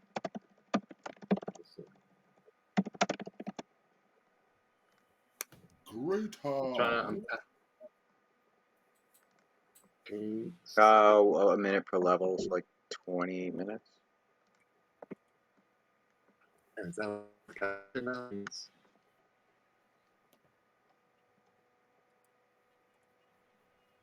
then one level. It's casting 25, right? That'll be like 25 minutes. Was he casting it as a wizard? So it'd be like 28 minutes. Well, oh shit! I thought it was a level 6 spell. That's a level 7 spell. Yeah, Greater Arcane Sight. Yeah. Shit, I feel like that. I feel like that spell is too high level. Let me see what it does. It makes you automatically know which spells or magical effects are active upon any individual object you see. That shit tells you everything. Oh, word. It sounds OP. Like, I just know everything. What's there? All the buffs, right? Everything. Right. Even for magical items, too, or just spell effects? Arcane Sight. You automatically know which spells or magical effects are active upon any individual or object that you see. Shit. So, so you see every aura within 120 feet of you, like a dispel magic. You know the location and power of every aura within 120 feet. That looks very beneficial. That are within line of sight. And normally you would have normally you would make spellcraft skill checks to determine the school of magic involved in each. But I think with Greater Arcane Sight, it's just automatic. You automatically know which spells are magical effects. Yeah, because many times you tell me, you detect these 5 auras, but I only know the school, not necessarily what the spells are. So you tell me exactly all the buffs that are there and debuffs and all that shit, correct? I think because you know what, he's gonna cast it. Let me see what level 7 slot. One thing I learned from that knowledge is power. Dr. Stone, right? Dr. Having Stone. yeah. Wait, what? You're cutting out. Oh, sorry. Do you hear me now? Yeah. So what is? Yeah. So what is it that all Claudius is doing? All right. So he's casting. He's using the lesser rod of extend spell to cast battle magic perception. Okay, hold on. That's the level 3 spell. Check. Perception. Okay. And he's gonna. And they extend. Okay, it's your last extend. Okay.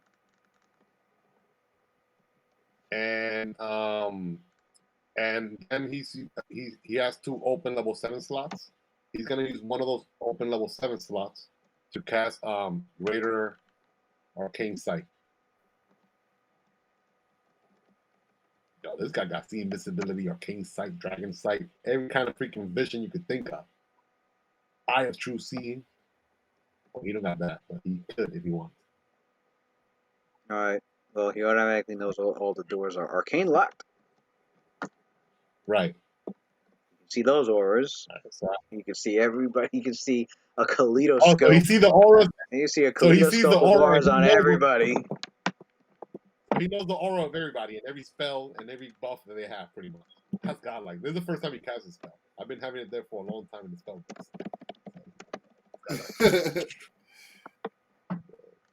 guy's like a wizard / So your character. So let's see. So your characters get to going. Yeah, you're moving on up the stairs. Get to the next floor on the 6th floor. You get up there, and that entire hallway is covered in deeper darkness, which I think. Well, it was in deeper darkness because I think Cynthia might have something on to dispel it. Deeper darkness. I think that my that armor you guys my celestial brilliance would completely body that. What about that armor you guys have? That luminous armor? Yeah, there's the luminous armor too. Luminous armor and celestial brilliance would eat that up.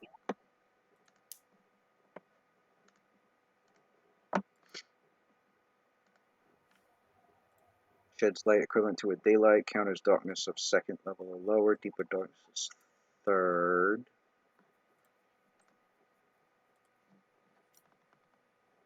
But celestial brilliance brought into an area of magical darkness is temporarily negated so that the normal prevailing light conditions exist. So the celestial brilliance is light. It's no longer bright light when it comes up here. It's normal lighting, which means it's encountered. Whoa. What about my little enhancement that I did with making it using the purified Lathander's seed. I don't think that doubled the radius. That just doubles the radius, but I don't think it does anything else. I mean, your characters, I think there's still light. It's just normal lighting. It's just normal celestial brilliance, which gives your characters obviously a clue that there somebody had blanketed the hall with magical darkness, which Claudius was able to see the auras. Yeah. He sees quite a few body parts strewn. A few of them strewn across this. A couple of them, but I should say a few. There's several of them along the floor of this fucking corridor, but a few of them actually have an evocation aura on them, and you can see the spells for what they are. They're deeper darkness. So somebody was using body parts to emanate deeper darkness off the body parts. That's gruesome. Claudius was also able to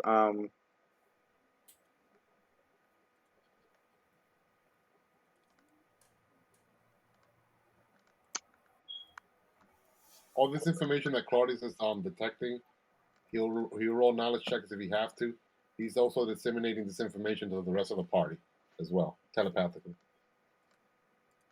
So whatever Claudius knows, you guys know too.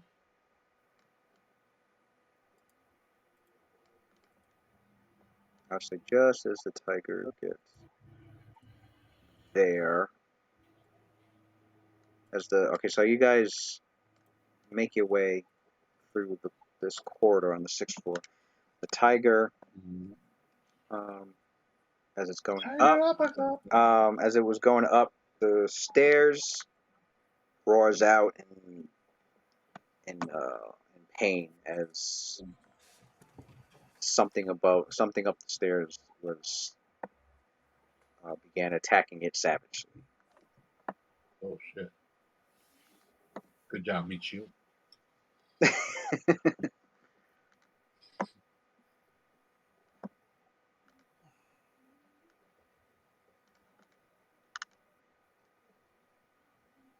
Do we see it yet or no? Well, it's upstairs, right? So we don't know.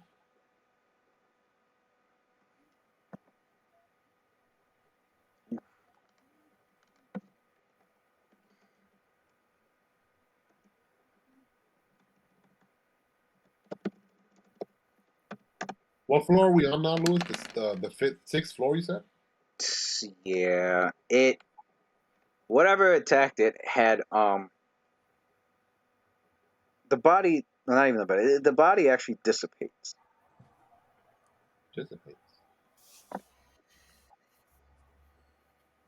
Because it was summoned, so it goes back to where it came from. Oh. Something killed it rather quickly. Oh wow. Oh. Damn. And it made its way down the stairs after it made its attack on the dire tiger. And Claudius can make out a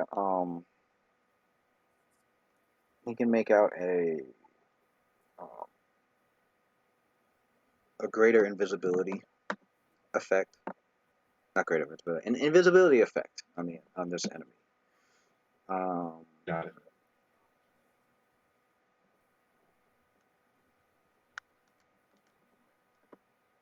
No, not invisibility. Greater invisibility. Sorry. Oh, greater invisibility. Is he able to see him?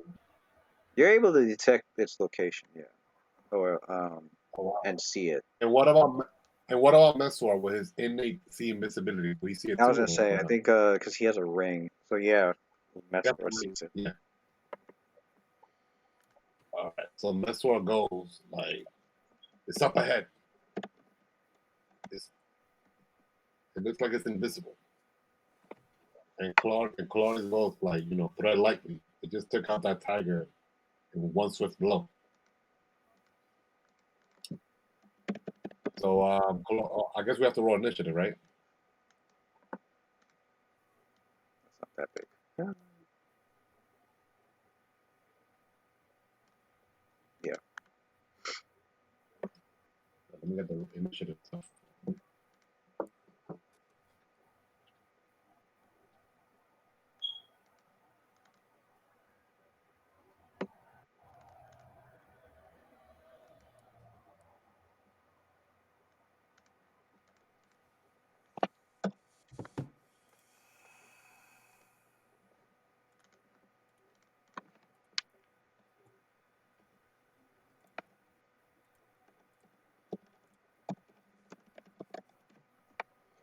Everybody roll initiative.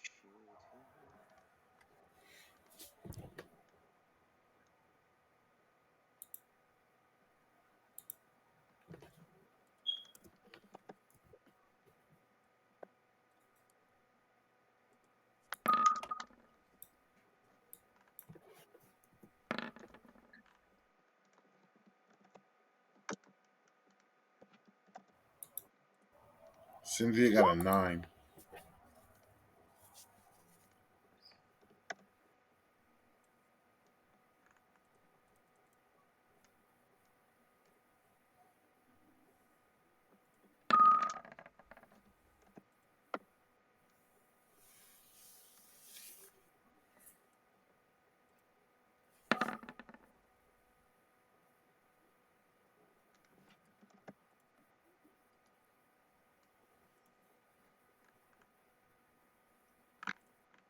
Just these Venom and Metzler.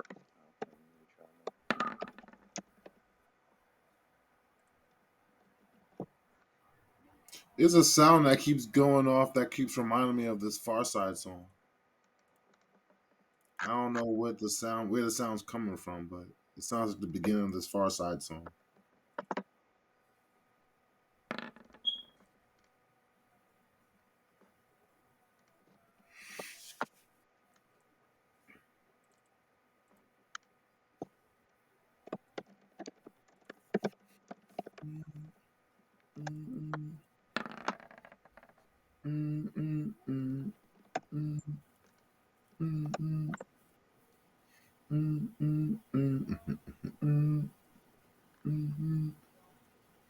Where's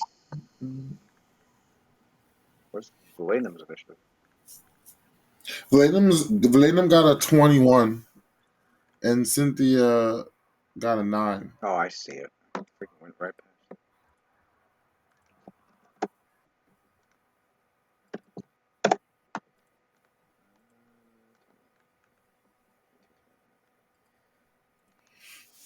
All right. Clarice can sense it. Can't get a. I don't think he has a clear visual on it, but he can see the aura and he can sense it with his blind sight anyway. I think Metzo has a visual on it. Anyway.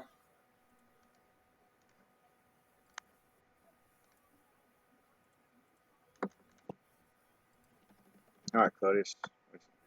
What's he doing?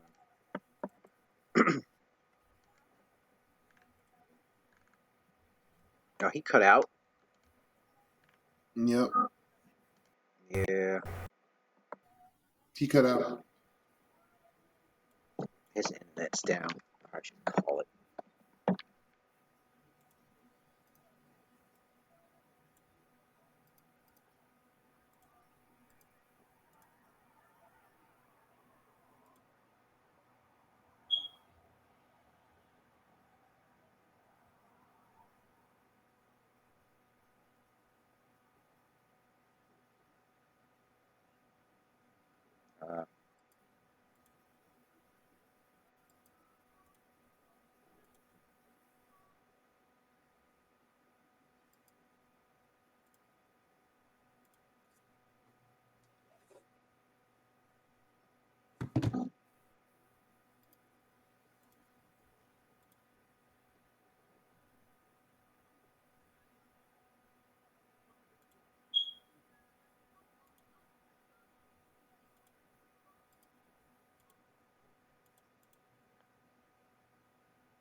Hello?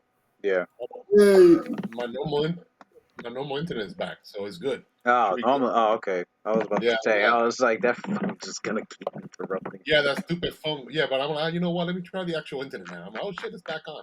And the thing is that I couldn't disconnect from the hotspot. Otherwise, it's like, it would disconnect me from here, and I wouldn't know if the internet is up or not. So I didn't want to like try to test it out. Right. But I was forced to. I'm like, damn, this stupid hotspot. Let me try the internet. It's back, and it is. So it worked even better.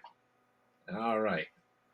Was I able to roll before? Yeah, okay. I see that I rolled. Good. Yeah, you're right. You're right. I didn't hear anything else after that. Oh, I said he doesn't have like a real visual on it, but he could see the aura and he could sense it with his blind sight. Who goes first, Claudius? Yeah.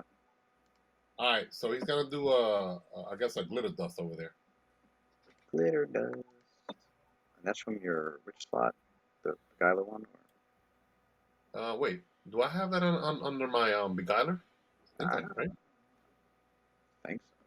I always rather use my. Yeah, I do. It's in Beguiler. Okay. Yeah. I know there's certain spells you use Beguiler for. Yeah. So far, it looks like I only use one level 2 slot from Beguiler. So Glitter dust is second level. Yeah.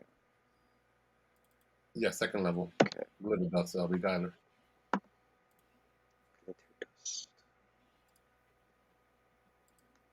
I gotta see.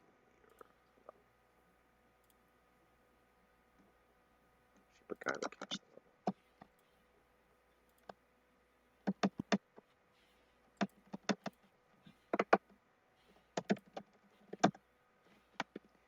cast level for Beguiler is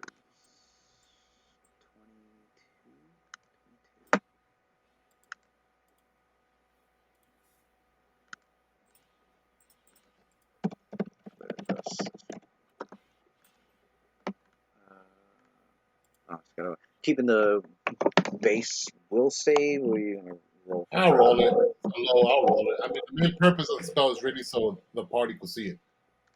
You know, but besides that, it's a bonus if you guys blinded. Right. It's another 2 spell, so I doubt it. So I'll roll. And it's a conjuration spell, so that means I got a +1 spell DC because of spell focus. Yep. Let me see, 1d20 plus, let's see, 1d20 plus, I guess it'll be +13, right? Yep.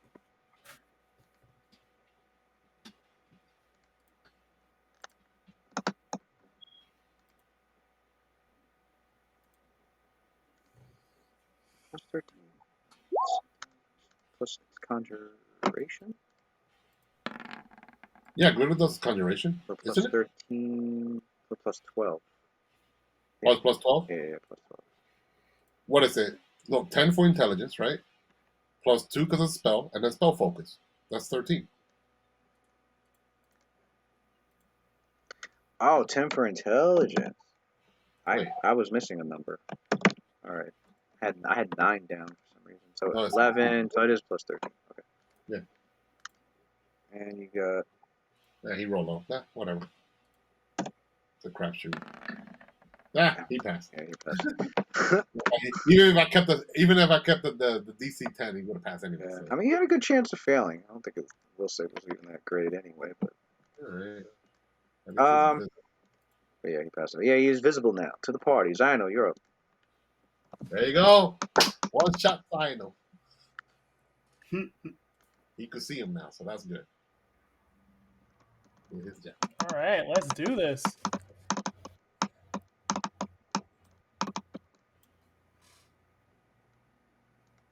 Give me that full attack, son. Well, it's like a whole bunch of maps now. I was trying to find like the actual correct map. Right. Oh, it's over here.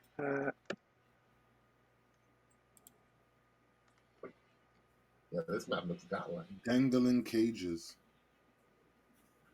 Cages. Is that like on the outside of the place? Yeah. He's ready it's for the outside. shots. Mr. Rifleman, rapid or no? Oh, yeah. Killer. Yeah. So we got plus 29, plus 31, because... This dude somehow made his shotgun into a machine gun. Plus 30, plus 31, the morale bonus. It's supposed to be like... Not Sino. He's like... I'm like, how is that possible with a shotgun? And The fastest gun in the West. Well, the South. We're in the South, right?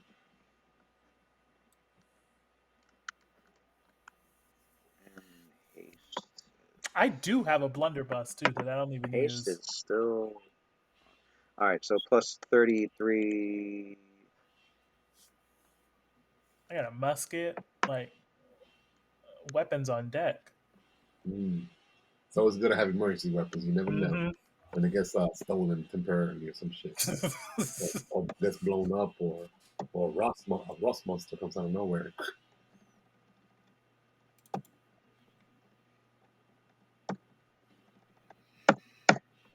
And here's your rolls.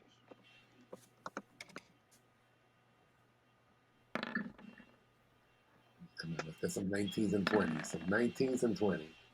This guy Sino just needs 119, and that's like a ×4 crit mod right there. Like Vegas rolls over here. 19, come on, lucky 19. Just one more time. You just need 119. Ooh. Oh, got it! There you go. There you go. One shot Sino. See if it's a crit. See if it's a crit. Called No. the 19s exactly. No, So. no, hold up. 19. I called it. It's a blast. It's And it's blessed. blessed weapon, so it's an auto crit. That's right. Let's go! Yeah. Grit point acquired. Yo, it's crazy. Every time Sando gets a crit, that's like the equivalent of like 1 4 normal plus attacks. 3 One shot, right? It's almost like it's plus crazy. He just needs 6 119 or 20 plus 10 per like volley of one plus round, and 15. it's almost like he just got like 10. Let me see. You shot what, like 5 times or 6 times? 6. 6 times, and then with that modifier times 4, it's like another extra 3 shots. So it's almost like you hit 9 times. That's crazy. Damn.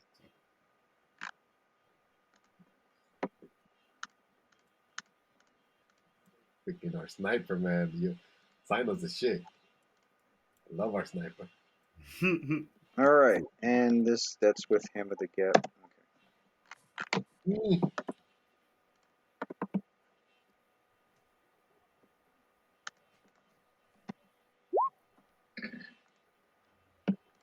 Damn, this guy is crazy, man. Save versus death. Save. For real. What is that thing called when you do more than 50 damage? Massive damage. Massive damage. There you go. Yeah, save versus death, man. Holy crap. Oh, not even. It's dead. No, let's go. It's done. Our sniper is not It's done. around, yo. Damn, put that boy brains on the Sino was wall. just like, oh, there he is. Thanks, Claudius. Yo, Claudius was like Sino spotter. Right there. And this guy's like a marine sniper. Thank you. Yo. Left direction, 10 degrees to the left. 9. Head tap that boy, son. Yo, man, that's teamwork right there. Good shit. For real. They do have a feat called Pointed Out, where I think someone could point out like someone who, and then you get like, if they're pointed out, then I think they lose. If they're getting AC from cover, they lose that AC. Not bad. That's very good for like. Yeah, I think it's a teamwork. It's a teamwork benefit feat, I believe. That's good for. See, the good thing about firearms, it bypasses a lot of type of it's a touch attack, right? Yeah. Well, that's great for like archers or like crossbows, because it's harder to hit with those weapons. Yeah, especially like on really, really armored up motherfuckers. Yeah. If you get a fighter with a tower shield, you ain't. All right, you get up to the 7th floor, and at the base of these stairs, well, not I might say like halfway down. As you get up the stairs, about halfway down. We on our way to the 8th floor now, or the 7th floor? 7th.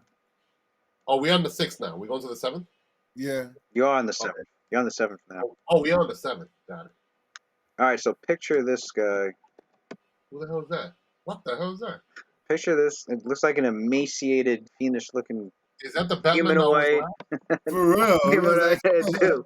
Batman. But now picture this guy, and he's like in a martial arts fighting stance, and he's got like these, but from protruding from his back, he's got wings. Bat wings. No, not bat wings. Yo, he's like we got Mutsugi the blind samurai. This is the blind monk. It's these He probably got psionic levels. It's bony wings. These bony bird-like wings. Yeah, imagine if this was like a psionic monk, like a Mutsugi equivalent, but a monk. So he looks blind. What's the spelling? Okay. But yeah, it's got these. Let me show another picture of its. Cause that's the picture I grabbed because I didn't want to use this one because I wanted to get something that looked more monk-like, as opposed to.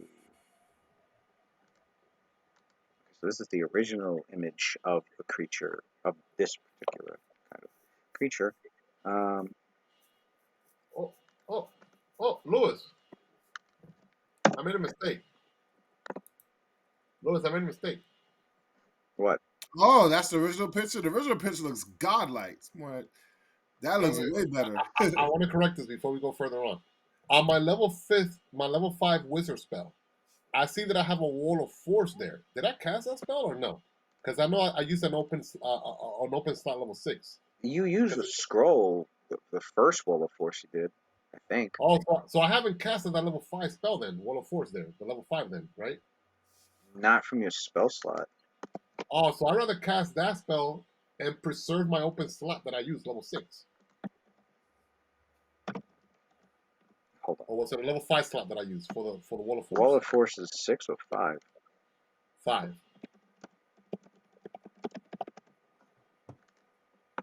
Okay, it was 5.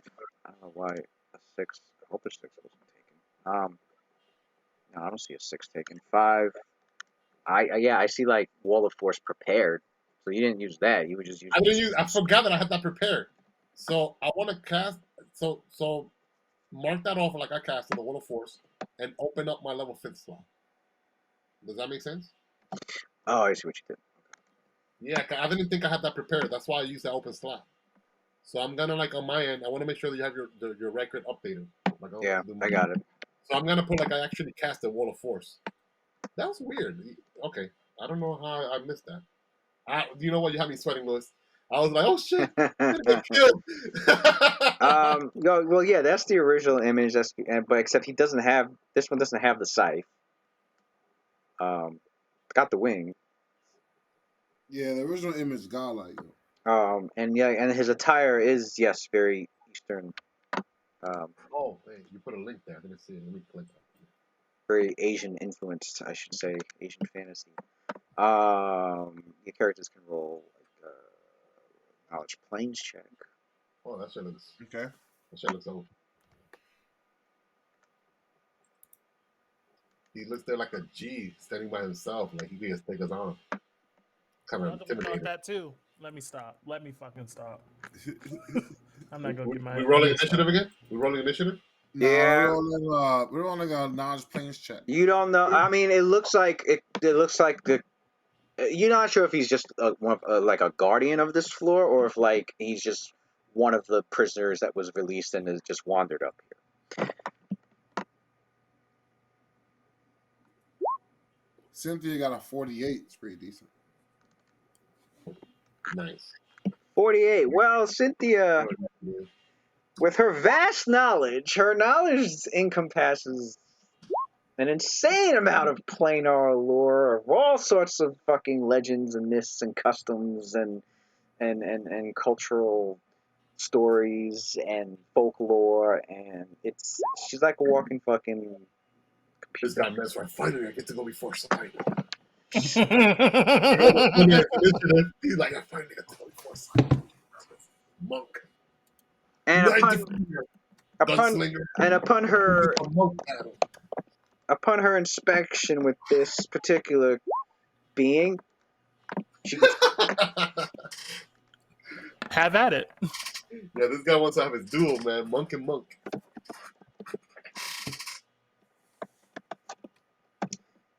I will steal your thunder this time. Now I need drama. Like, let's go. Oh, let me finish this. It is an extraplanar being of lawful of a lawful subtype.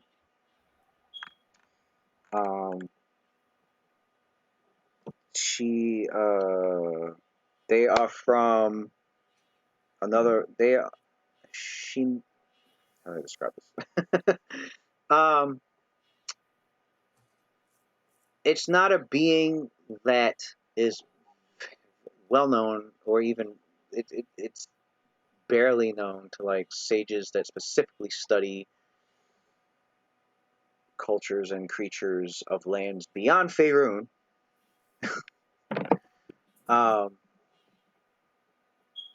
But she's aware of it, and she can tell that this is a being known by several names, but very commonly known in the lands of Karatur as a Shinigami. Oh shit! They are Shinigami. Death Note. They are beings that are feared as being truly impartial and merciless harbingers of death. They are relentless in their pursuit of dispensing quick and just deaths upon those who would seek to disrupt the delicate balance of life. That's us. Unlike other more sinister unlike other more sinister bringers of doom, Shinigamis do not take pleasure in their work and they do not seek to impose suffering. Although there are exceptions, such as possibly this individual. Some individuals, aptly described by their kin as rogue Shinigamis, subscribe to either more merciful or more despicable forms of execution, and thus are in alignment either lawful good or lawful evil as opposed to lawful neutral. Victims who have had their lives spared by kind Shinigamis praise the angels of death for their clemency and willingness to listen to the victim's plight, while other dastardly survivors have successfully cheated or bribed their way out of death by manipulating credulous or less honorable Shinigami. They are, this one stands about 10 feet tall. I forgot they were large size, which means they take up 2 squares, which means this dude takes up the fucking hall itself. He's got good shot. Damn, what'd you get? You got 48, you said. Is that what you said? What did Cynthia get total? Not 48 total. Oh, jeez. Alright, so... 48 minus 48. 27, I can give you 4. 4 things? 4 things. That should give us 3 Well, you weaknesses. already know that it's an With that high outsider. roll, we should get some weaknesses. You already know it's an outsider, lawful, and its subtype. Thus it has, What's the kryptonite? thus it has dark vision. Has damage reduction that requires a chaotic and a silver weapon. A silver chaotic weapon to bypass. They're being harbingers of death. They are immune to any form of ability damage, drain, death effects, diseases, energy drain, negative energy, poison. None of that works on them. Cold. They have spell resistance. They also have resistance to acid and fire, a minimal amount.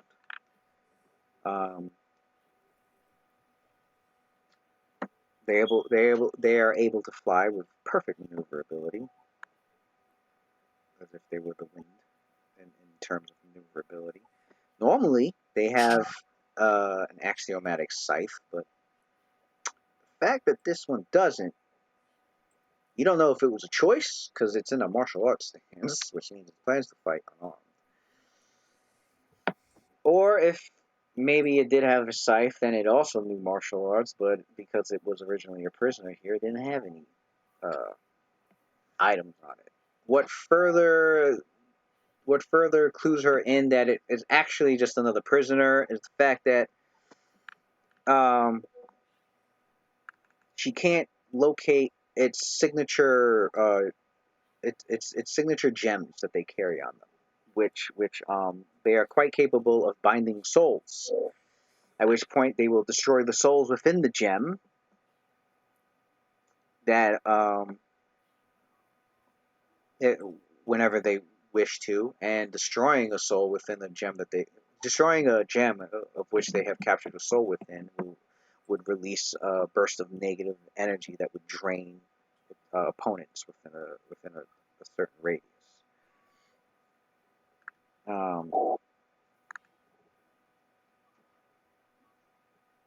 They have innate death magic. Obviously, one of them being the ability to bind the soul, but they can also energy drain and completely outright even just destroy a creature by imploding it.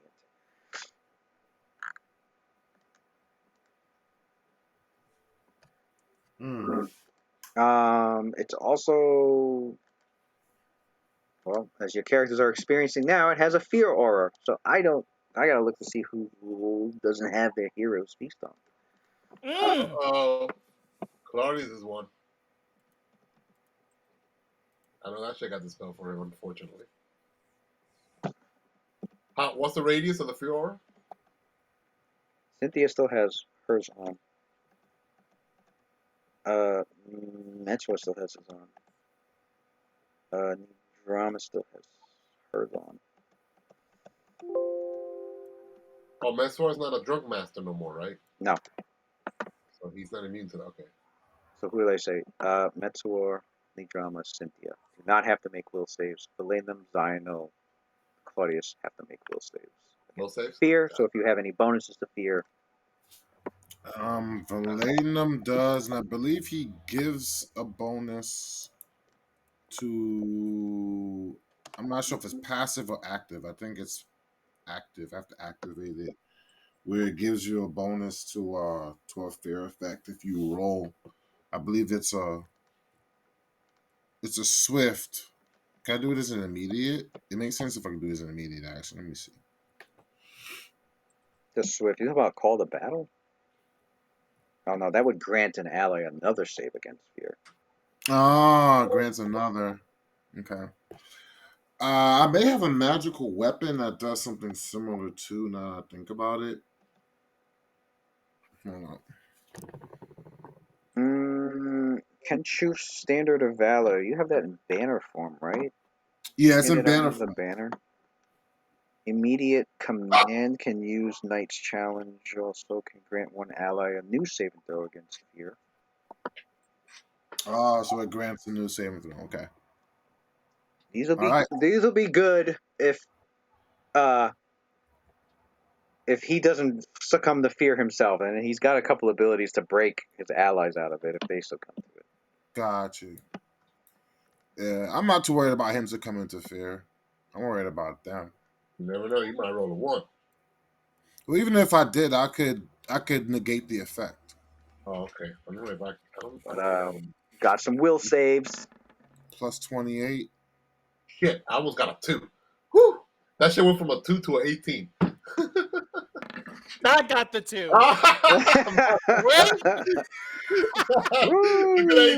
That shit was like that. All right, so I'm not ready. Hold on. Oh, I know what he's gonna do. Let me use that slinger's luck, son. I know what he's gonna do. The whole crew got their own contingencies now. Slinger's luck, go. Love it. Let's go! Oh, goddamn! Wow! Wow, that's some crazy shit. Yeah, we're heroic. We're brave, courageous. Motherfucker says, "I do not fear death itself, even in its physical form. I don't care. I don't care what mythological death. Send them all. Send the Grim Reaper. Send the Shinigami. Tamora's got my back. We're Greek gods."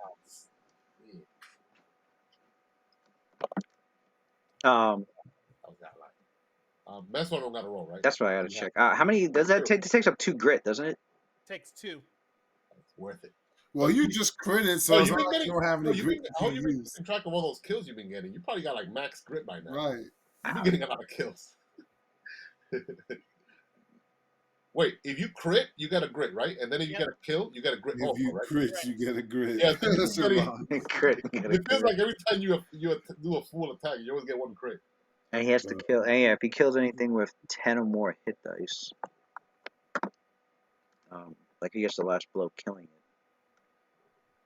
Yeah, so that last encounter we had, that should be 2 grit points, right? Crit plus killed it.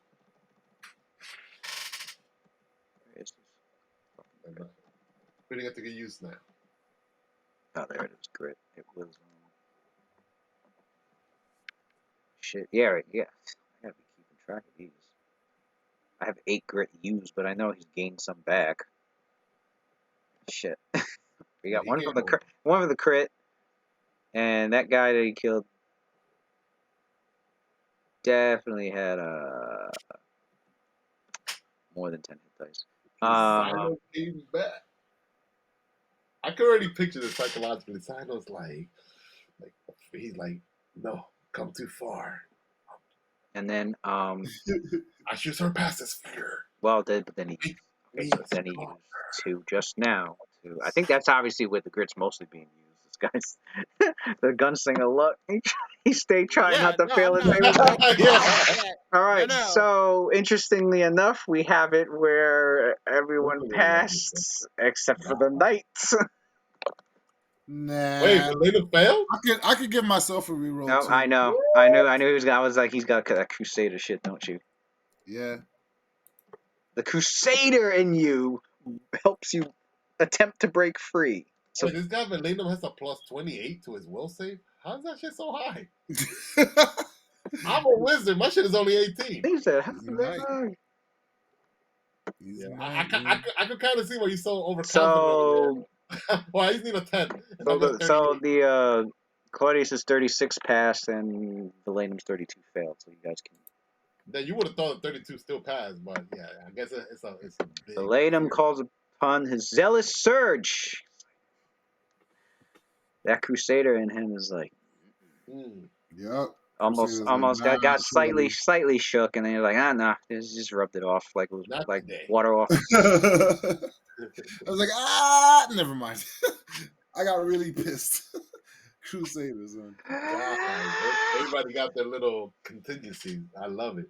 I haven't seen you use Zealous Surge in a long time. Yeah, man. That's my first time using it. Look at that. He's played his fucking. I don't remember. Played for like 8 years, and he's like, I got it. I don't remember Lenum ever failing a will save before. Like, nah, but just in case. Well, just in case. There you go. At least you got to use it, right? At least you got to use it. I'm like, yes. It's not a total waste. All right, now let me look at these initiatives that were.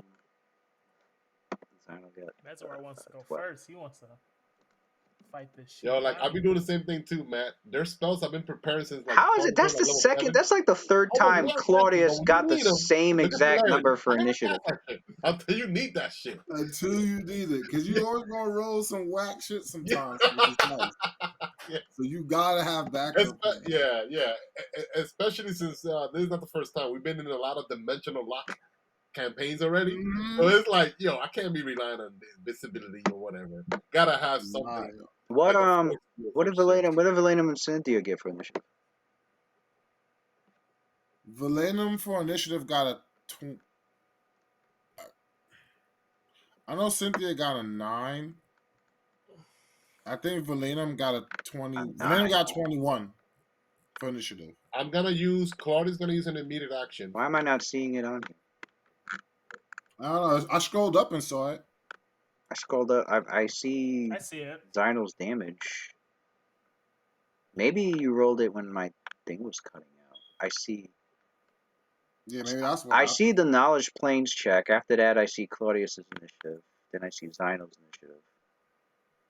Yeah, Then I see the dramas. Then I see. Claudia's gonna use. I don't see it. I see the will save.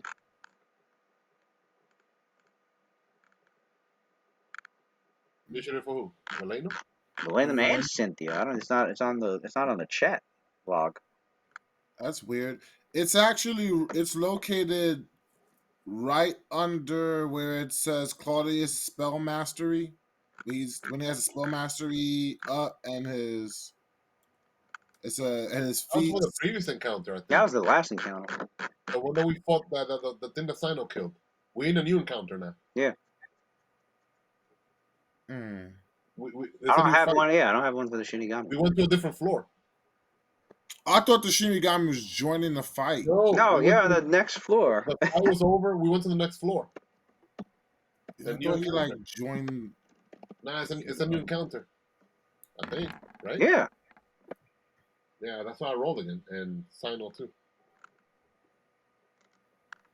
Initiative, need drama. Kelvizu. Okay.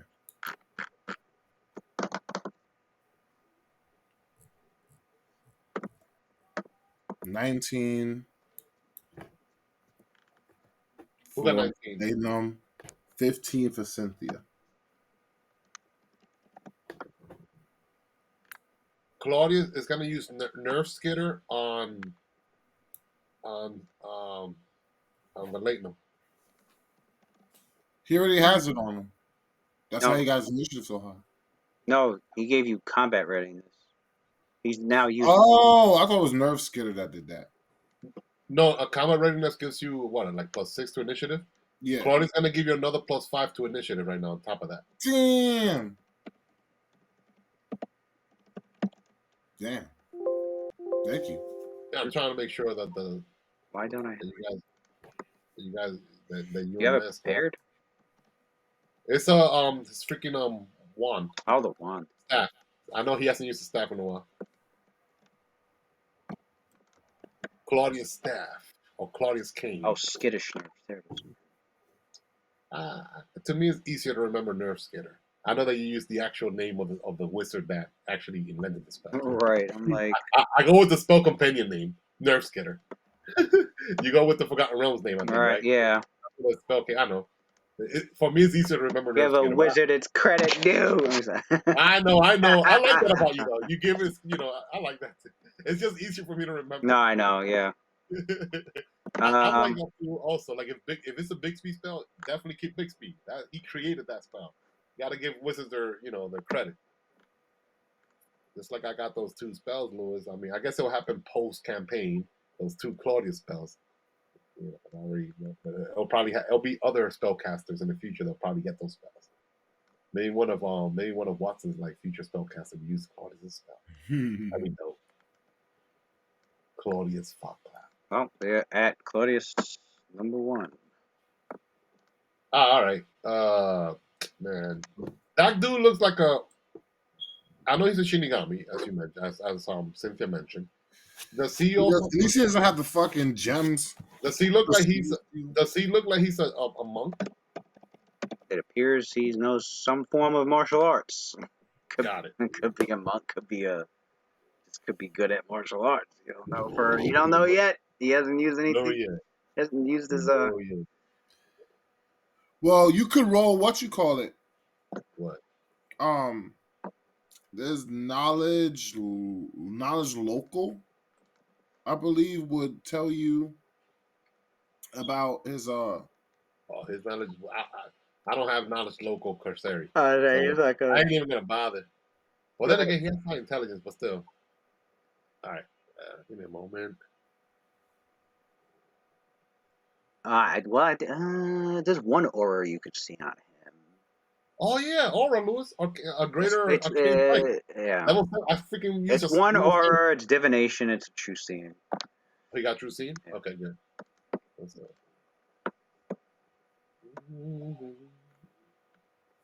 Give me a moment.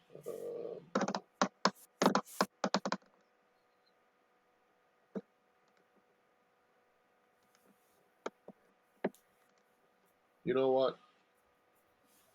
I'm gonna delay my action after Meso and Valenum goes. I feel like Melee got this. Okay. Oh, 2 auras. We get to see the melees work. Let's go. Yeah. 2 auras? Yeah, the other one's Barkskin. Okay, so Claudius goes. Definitely a monk. Yeah. That answers your question right there. I only sense 2 auras. Once he's able to see at will, so invisibility will be null if we try to attempt that. Plus, he has enhanced armament. Oh. Not fucking bad. He up there trying to block my bullets. I'll hold off. Yeah. I'll stand by for the time being. Then basically Claudius delays his go.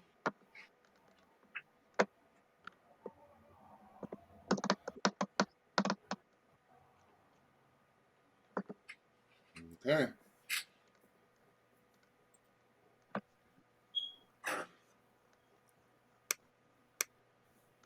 Do I have?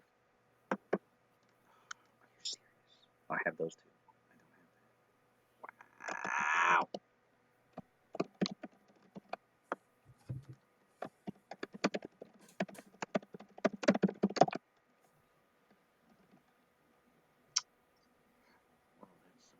All right. Actually, I'm gonna stop it here. All right, right before it's Meso's turn.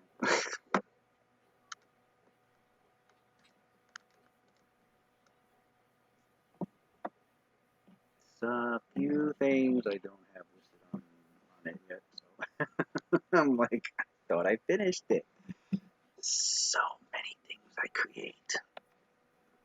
Also, Shinigami isn't done yet. Shinigami-san. And I forgot. Yeah, no, I haven't. Yeah, I haven't finished. I think I was work.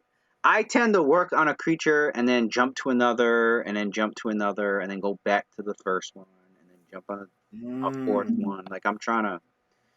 It's like, oh, I'll get back to that later. I got an idea for this one. Let me get that out. And then it's like, so I had my creations done except for this one because I'm still missing 4 feats and 3. I'm missing 4 feats and 3 key powers that I haven't picked for it yet.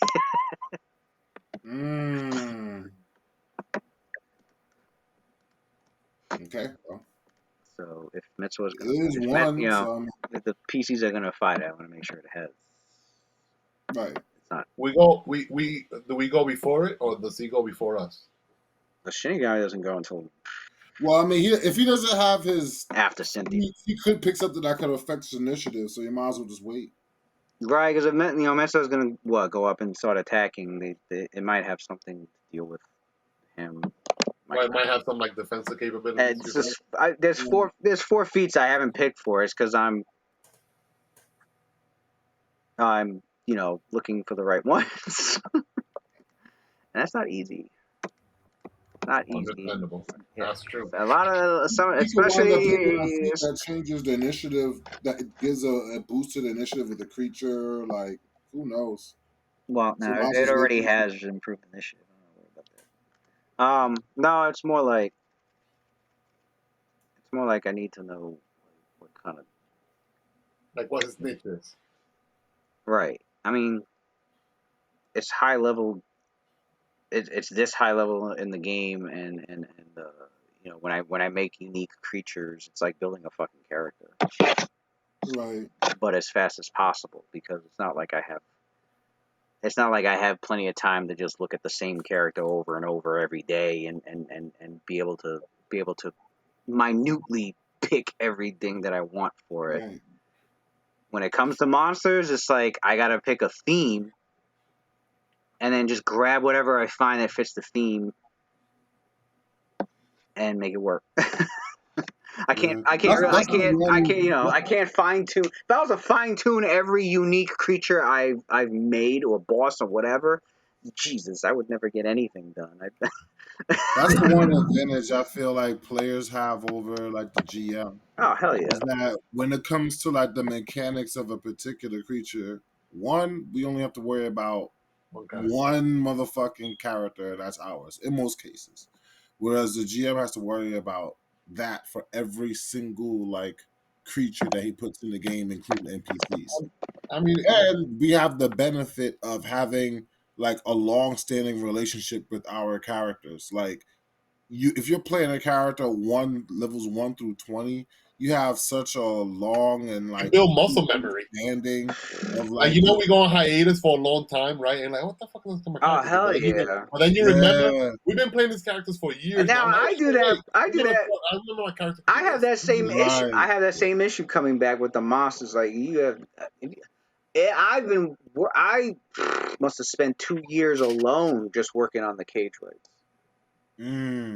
Like I've been building them since I think maybe chapter 5, chapter 6. I was maybe when I started to get a better understanding of where your characters were going with their abilities and their class levels and features. That I think now even later than that. It might have been like chapter 9.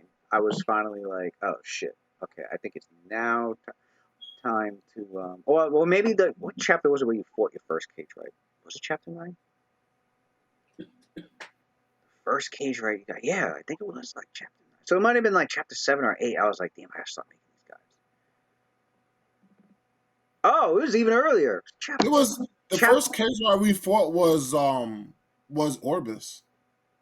No, he's not a cage. No, he was an apprentice. He wasn't even an apprentice. Not even. He was like an ally. He was just a big ally.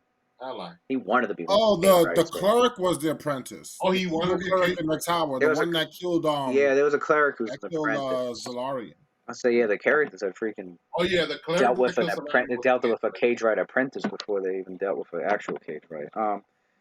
Even the apprentice. All I know is that I spent it. Yeah, spent a couple. It was like 2 years me fine tuning the goddamn cage rights. I remember there was a time that we got up to like a certain level.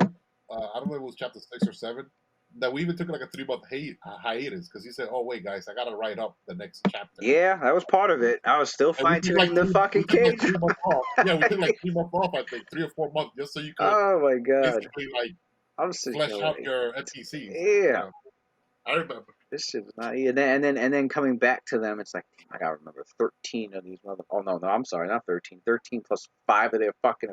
18 of these motherfuckers. I thought that those characters were already like created. They No? are, but I obviously altered the fuck out of them. I never use my adventures the way they are.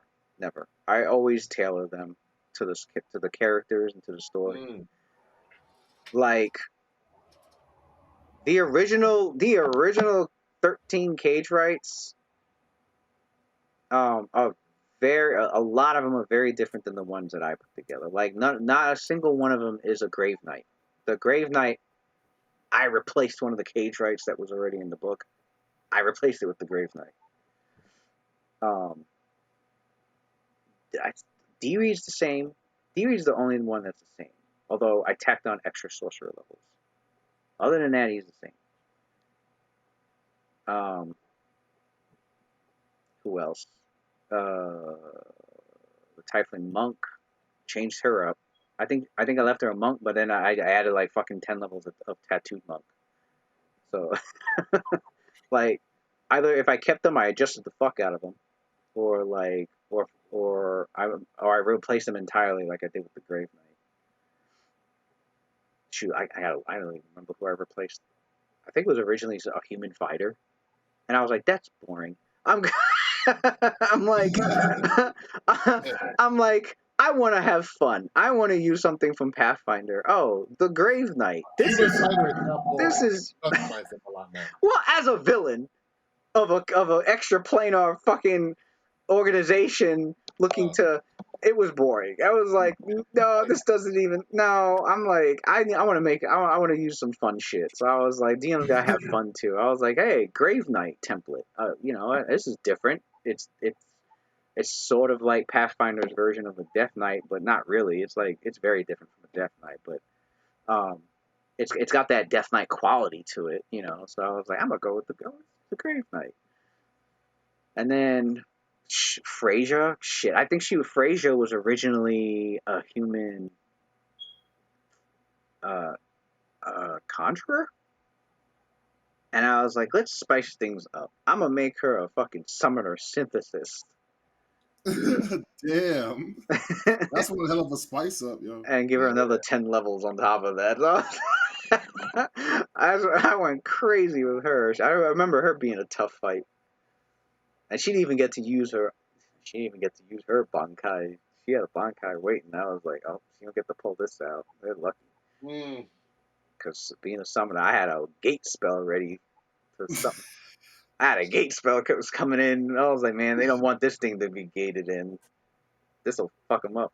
But damn, shit, the thing she's gating in is gonna be tough, if not tougher than her. I was like, but you guys managed to stop it.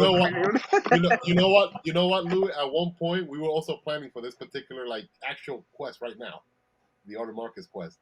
We were even planning on having Claudia's like gate because he has gate now. We were planning. Oh yeah, no. Remember, we're planning on gaining not even like a solar or some shit or something even more powerful than a solar. But then we decided, you know what? Nah, man, that would just like it'll take away some kind of the shine from us. Right. Like I'm like, nah, let's just keep it like more balanced. But I was really contemplating doing that. I'm like, man, we could just freaking just have this solar just solo this shit for us. Nah. Yeah, because we're like at the same time while we were doing the wishes to boost up Metsuar's where we came up with the idea, because we're like, well, what if the enemies like find a way to take down Metsuar? Like, what do we do? And then we started talking about, we could actually do the same thing by creating a pact with a higher angel or something, and then use the wishes on like the angel. And that's when Pichardo was like, oh, screw that, screw the pact, we could just gate it and just call it in. I was like, holy shit. And then we started thinking about that. And Claudia's caster level, it goes off of, there's no limit to like the caster level. It goes off of the spellcaster caster level. And Claudius has a ridiculous high caster level. Right. So he could get like I know. Like But I think we looked over Gate, and it was like there was a high cost to doing something like that. Of course it would. That dude would have like 3,000 HP, almost like epic level type shit. But we're like, nah, man, fuck that. That's too ridiculous, man. If anything, Louis might send an abomination from us for like cheesing the freaking multiverse and shit. Right. We're like, nah, let's just keep it. I remember we started talking about setting up an arena where we could just gate in creatures. Yeah, to practice and train, right? To practice and train. He has that. He has his demi-plane. He has the freaking little Pokemon Stadium there, man. Downtime, I got a Pokemon Stadium. We did train during downtime. Like, Claudius will freaking summon in, gate shit in, and then, like, you guys who fight and so forth. Like Who else did I replace? Like an X-Men danger room. There was another cage, right? I completely replaced. I made them an air. It was the air Mephiling. I made him an air Mephiling, and I gave him Slayer levels. Okay. Yeah. I remember that dude. Post Epic Lock, Post Epic Lock. Oh yeah, he fought with Star Knives. He threw. He was the throwing melee type. Post Epic Lock, we could even have our like sparring, like go back to the arena, train and all that. Maybe have Sino versus Messor. That'd be kind of fun to watch. I've been planning for that day so much. Not a real fight, just like what's that thing called? Sparring. Yeah, sparring. Yeah. I've been waiting for that day. Yeah. Sino. All you need is like an anti-magic field shit. Because you OP with your gun, even if you have no magic. And he has to get up to you. He has to get up to me, but I have staggering bullets. If you could get something that you could put a magical item on and you have anti-magic field, that's it. That nullifies 50% of mass powers right there. Don't get me wrong, he's still dangerous. Even just Mess himself, no magic. He's a force to be reckoned with. But at least he'll power boost down like 30-40%. And they'll give you a fighting chance. He's only good because he won't be able to dimension. He won't be able to dimension door within 10 feet of you. That's why it's only good with his magic. Take that shit away. He's just a basic dude. I don't need magic. Hey, he knows kung fu though. He still got technique. Oh no, them stuns be hurt. Can't underestimate him. Literally, if you took his magic away, staggering bullets. That's it. Yeah, a level 20 monk and plus all those templates he got, freaking dangerous as hell. Even without the even if we take away all his supernatural abilities, he's a force to be reckoned with. He's still a monk. It's his template that really fucking. He has two templates, Louis. Mineral Warrior plus Saint. If it was just him and Mineral Warrior, it'd be tougher than a normal monk of his level. That Saint template is Super Saiyan, fucking. Yeah, that's template. Yo, that's literally. He's not even a fair fight sign, because he. That's Kaioken times fucking. If he didn't have that Saint template, it's like you guys are like in the same playing field. But that same template, it's almost like he got like 6 free levels. Even though it says it's only worth 2 levels. That shit said, I swear to God, level should be like 6 levels. I wish I was I was a designer. I wish I was a fucking Wizards of the Coast fucking developer, because I would love to be the guy in charge of overseeing whether what you're writing is fucking balanced or not. Monk, he should be really a level 14 monk. Because I'm looking at that template like, this is a +2 level adjustment. Like, no fucking way. This is not a +2. No. I'd have made it a +6 at least. I mean, but they made it special. I think that's the point. They're trying to make it like, it's a very, very special thing. It's supposed to be extremely fucking hard to get. Right. It's like he died for it. Well, he did. Technically, that's true. He had drawback. And he lost a level. There is a that was the sacrifice. Yes. That was the sacrifice. He lost half his key points. So that's true. It had to be a great sacrifice. Originally, it had to be a great sacrifice, and I think it was told to him I think somebody rolled a knowledge check. It was either Claudius or Cynthia. I think it was Cynthia. It was Cynthia.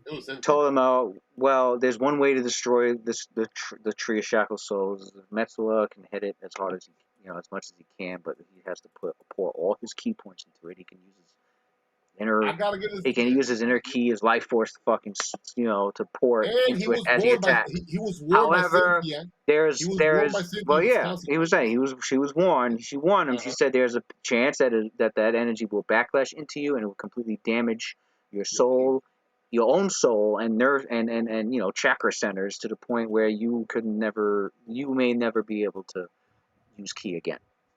He still did it. He pushed the trigger. I gotta give it. I think he did it, and then he had to roll. He had to roll 2 saving throws. That was a true sacrifice right there. I rolled 2 saving throws. I was like, I'll give you 2 saving throws out of this. I was like, but even if you pass both, you're still gonna suffer. He was mad nervous. I remember. I think it was the fortitude save to avoid losing his key completely, like entirely, and he passed the fortitude save. And then I was like, all right, now it's for the will save. The will save is to Wait, so you saying there was a chance Lewis he could have lost all his key points? There was a chance if he failed. I think it was if he failed that fortitude save, and I think I made the DC either 25 or 30 or some shit like that. It was between 25 and 30. I knew, like, I looked at his save and throw, and I looked at the situation, and I was like, okay, he's got. I think he had I think he needed like a 13 or higher or some shit. I can't remember. But I was like, all right, there's about a 65% chance he could fail here. So I was like, I told him, I'm like, all right, you got to get a fortitude. If he failed the fortitude, man, how did I set it up? It was he failed the fortitude and the will. It was, I think, okay, one was, there was 2. It was one,